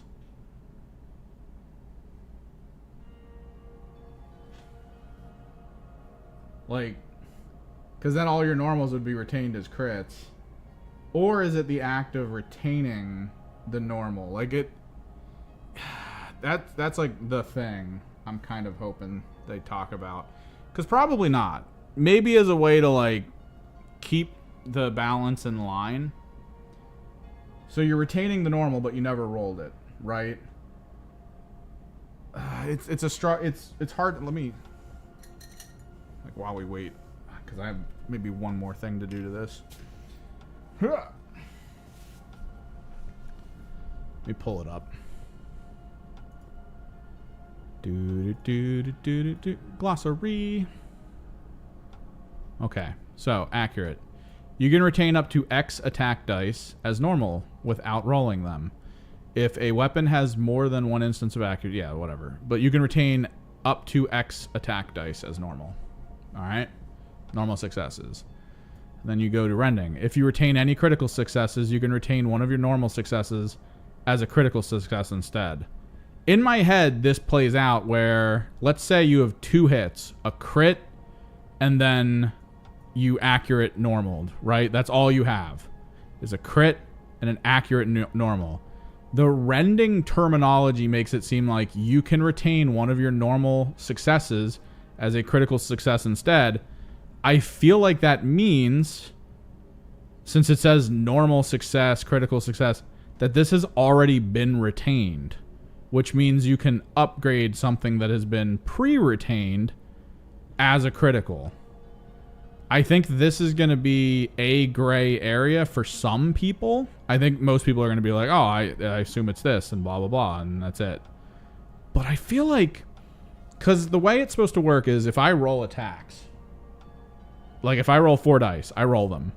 All things that can occur to those dice occur then, and then they're retained, which would then trigger retention effects like rending or devastating. So it's not like you're not, like, you, instead of rolling for it, you just have a dice sitting to the side that is about to get put through as a normal no matter what. I know people symbolize this by putting it to whatever the normal stat number is and then setting it in there. That's not necessarily like the visualization of it. Crit dice and normal dice, the numbers kind of don't matter. It's just the fact that the dice has now taken on a state of either being crit or normal or a miss, but the misses are discarded, so you never really have them in there. And that's kind of like, in my head, that's the way it's supposed to work. Like, you just have a dice that's floating that you didn't roll that's about to be put in as a normal. So when you're also retaining a critical, you should be able to upgrade the accurate retained normal, which should make the Void Scarred and possibly the Archon really good, because I feel like those teams have a lot of access to accurate, or maybe just the Void Scarred have access to accurate, and then rending, which would mean like all you need is a crit, and your auto retains become crits, or one auto retain becomes a crit. It's an odd thing.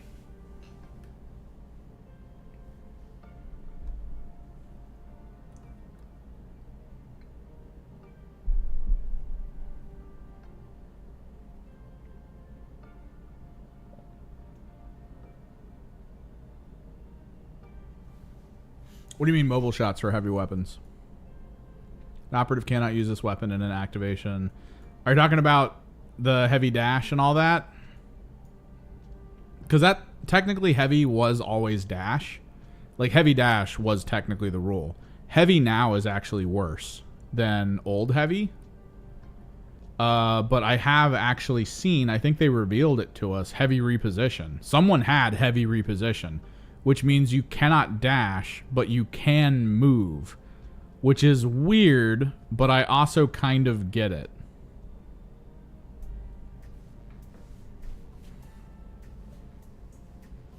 Like, who had that, actually? That was in one of the news posts, I thought. Oh, no. It's... I think I know who it is. Teams... Where is he?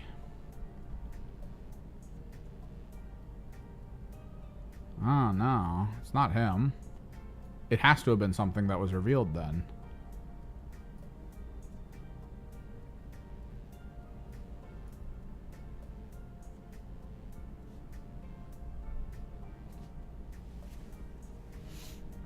No, yeah. So technically all old heavy was the more mobile heavy.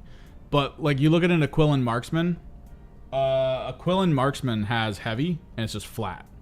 That's all it is. It's just flat. So you cannot move this unit if you're going to shoot with it, which is crazy because in its rules it says, hey, until you fire this one shot the first time in the game, you're not allowed to have access to the second shot, which is the mobile version, which does not have heavy. It also doesn't have devastating or any of that. It doesn't have silent.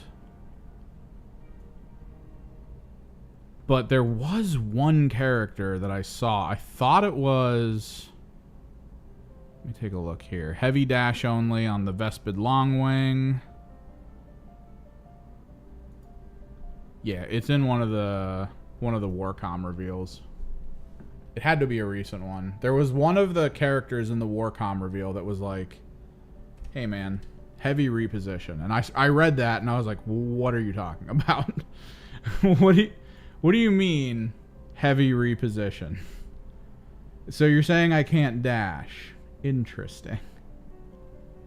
Let me take a look through here, because it's got to be one of these guys.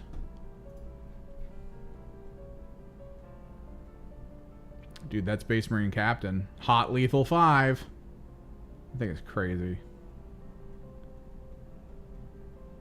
Dev 3, Heavy Silent. Like, yeah, Scout Sniper can't move if you're going to shoot its stationary profile. Mobile, it's fine. It's cool. It's basically a bolt gun with really good accuracy. I love that they have Psychic keyword as well, because there is going to be stuff in the game that interacts with it weirdly. But I don't like that the Psychic abilities are on the actual attack profile, which means I can't finagle what the Warp Coven does right now. Because Warp Coven's Psychic attack profiles are not equipment. So when the Sorcerer is wounded, the ballistic skill profile of the Psychic attack is unaffected. Which is really cool and I love it. But I think they're taking that away from us. No. Where the hell is it? Ceaseless, Salvo. Was it one of the Votan? Yeah, Deathmark is heavy dash.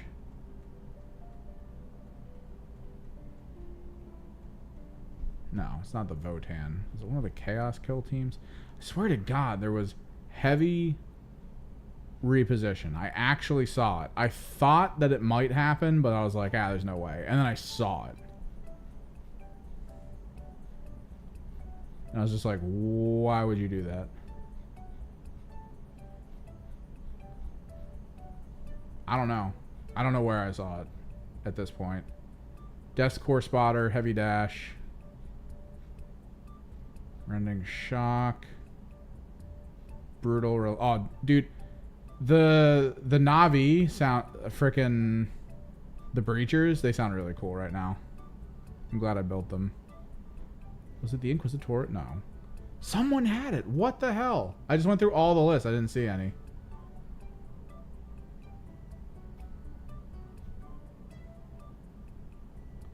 Could have swore I saw one.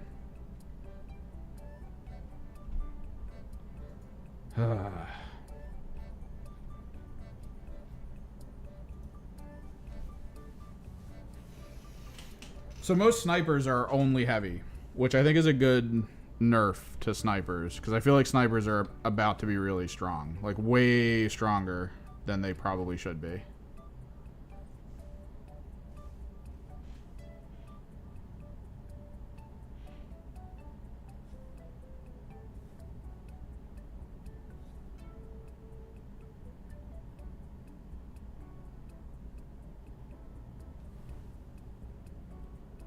Like, just a lot stronger than they should be. We're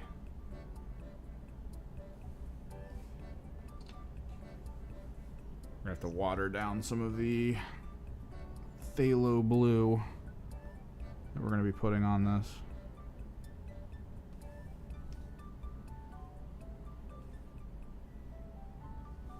Because technically snipers right now, especially 3 APL snipers like the Scout Sniper, the ability to shoot dash, dude, Phobos Sniper, friggin' double shoot dash.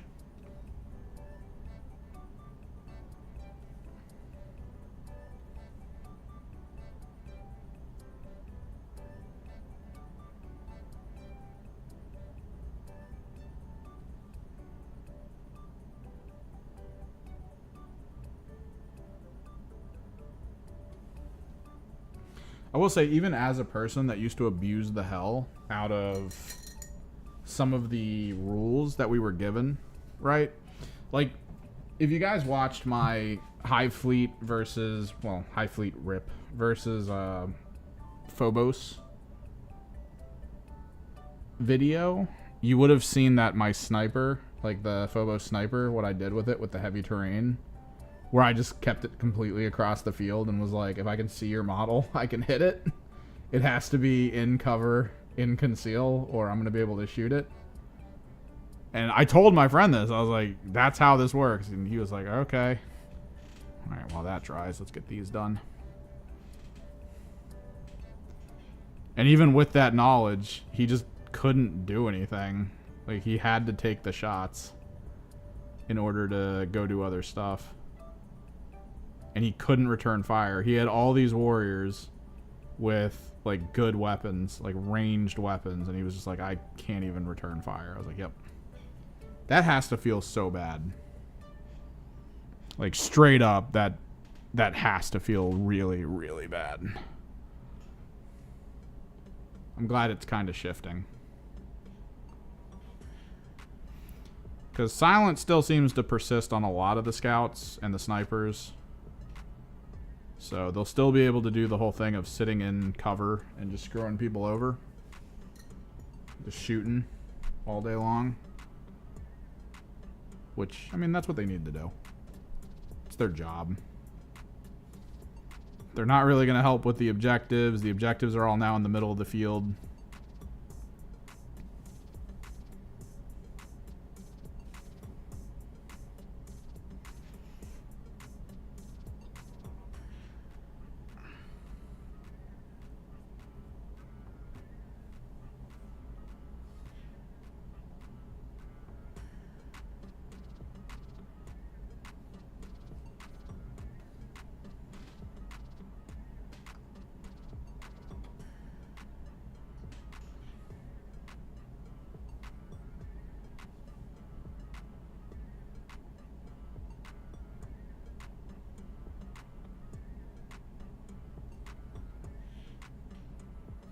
Their whole goal is to just hang out completely across the field.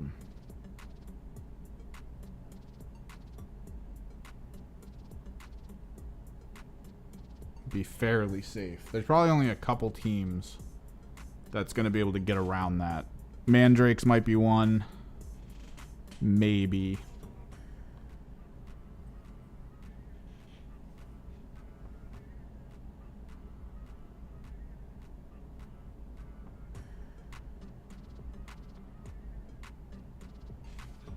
Maybe even the Hearthkin with their jetpack trooper. I want to see his move stat. If they give him like a 10-inch move stat flat, I'll be so happy. Just the fastest dwarf. Gotta go fast. I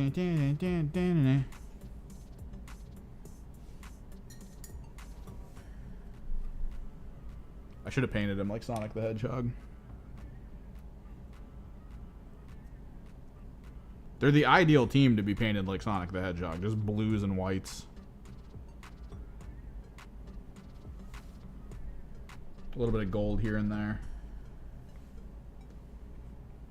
All of their visors could have been pure white with 2 little black dots in the middle.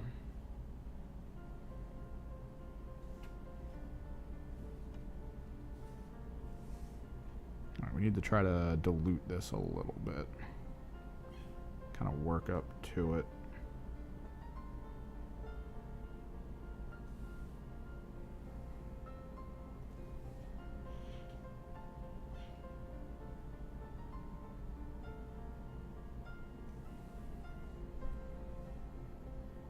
Sonic the Dwarf Hog.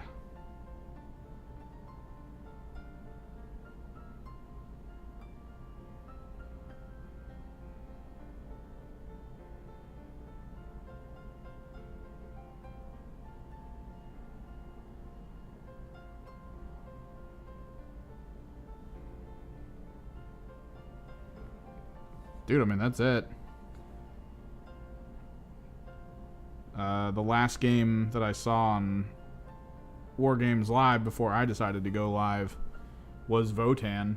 The moment he said, hey, we might get Votan on screen, every single person in his chat started yelling Rock and Stone.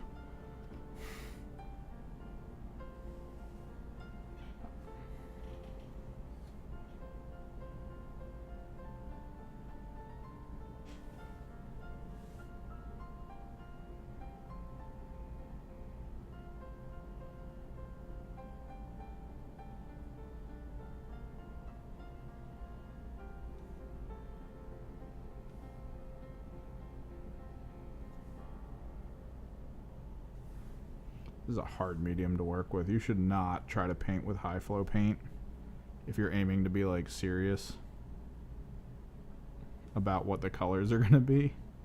This is not good. There's so much thinner in it that it just wants to just flow around. I don't even know when it's going to dry.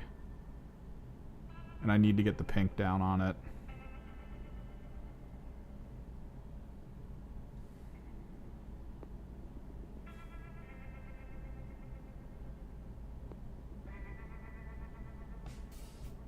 If I could sell all of my paints and then just buy like a singular set of paint, like looking back and being like, all right, let me get the set that I want right now, right? It would probably be Pro Acryl White. Like, I can't turn that down. Pro Acryl White is god tier. I would then get an entire selection of So Flat golden paints and then an equivalent selection of high flow for the airbrush.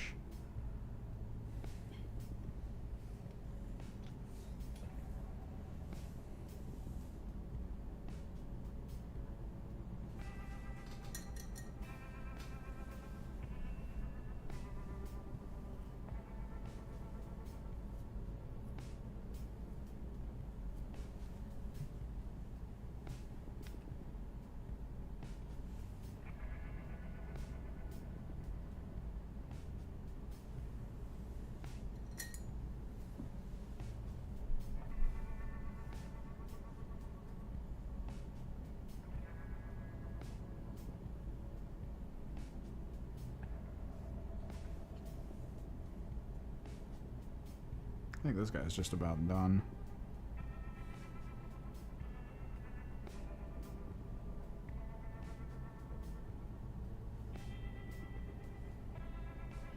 So yeah, squad of all pickaxes and weird stuff.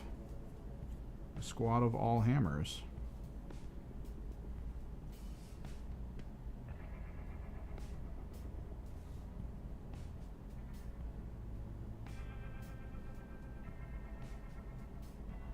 Not 100% on the new camera angle, but like I said, going forward, I'm probably going to have to spend most of my days in the week working almost exclusively on new videos because there's a lot of stuff coming up and I need to put the nose to the grindstone. I need to set up a place where I could possibly record like mini games and stuff and, you know, try to do one of the, once the team rules drop, I'm going to try to record as quickly as possible a co-op game so we can go over like a fun co-op battle report. That could be cool.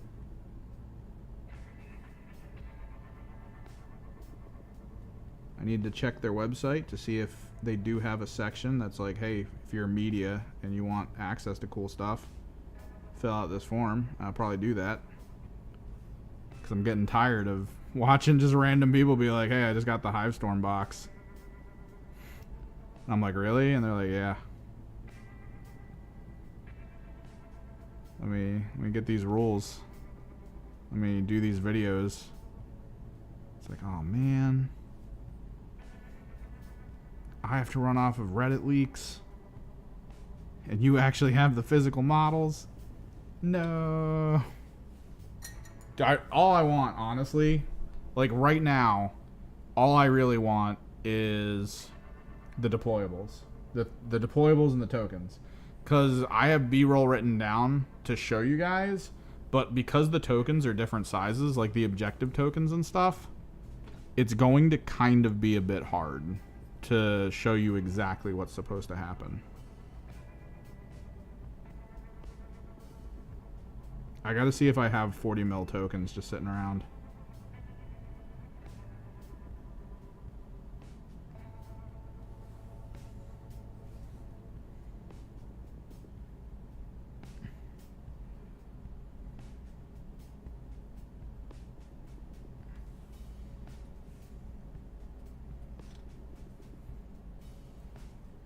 I'm gonna put this pink away. I gotta get moving.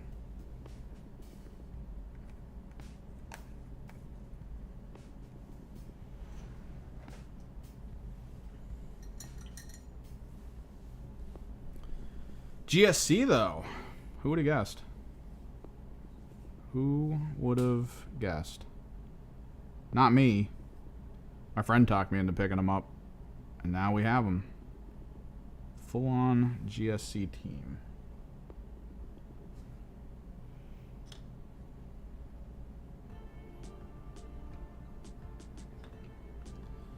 So, paint project-wise, we're basically at the point where it's just parts for my knights, which I'm not really pressed to put together. We're in kind of like a holding pattern for Emperor's Children to come out.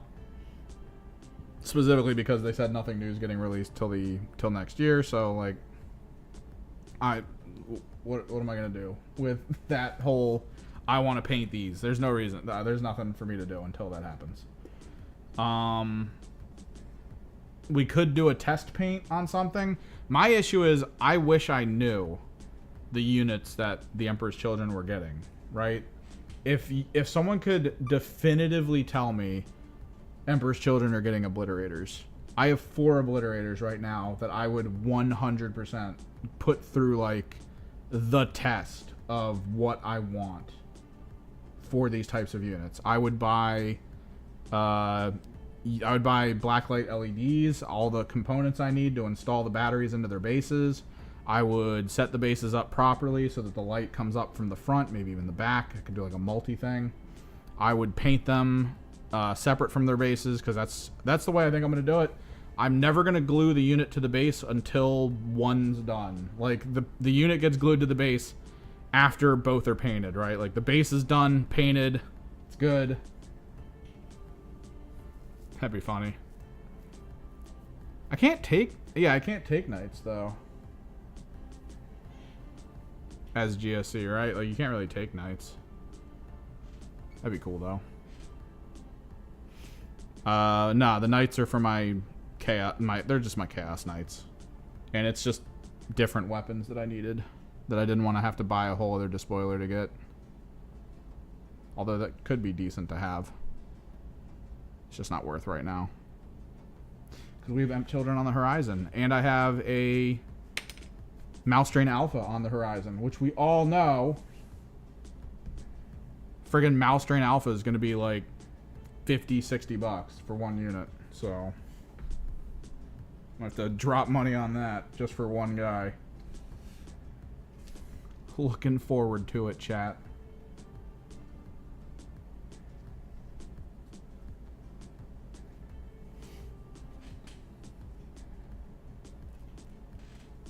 You know that infinite money, and if I was allowed to use knights in GSC, I'd buy a Norn, and I would buy a knight, and I would fuse them.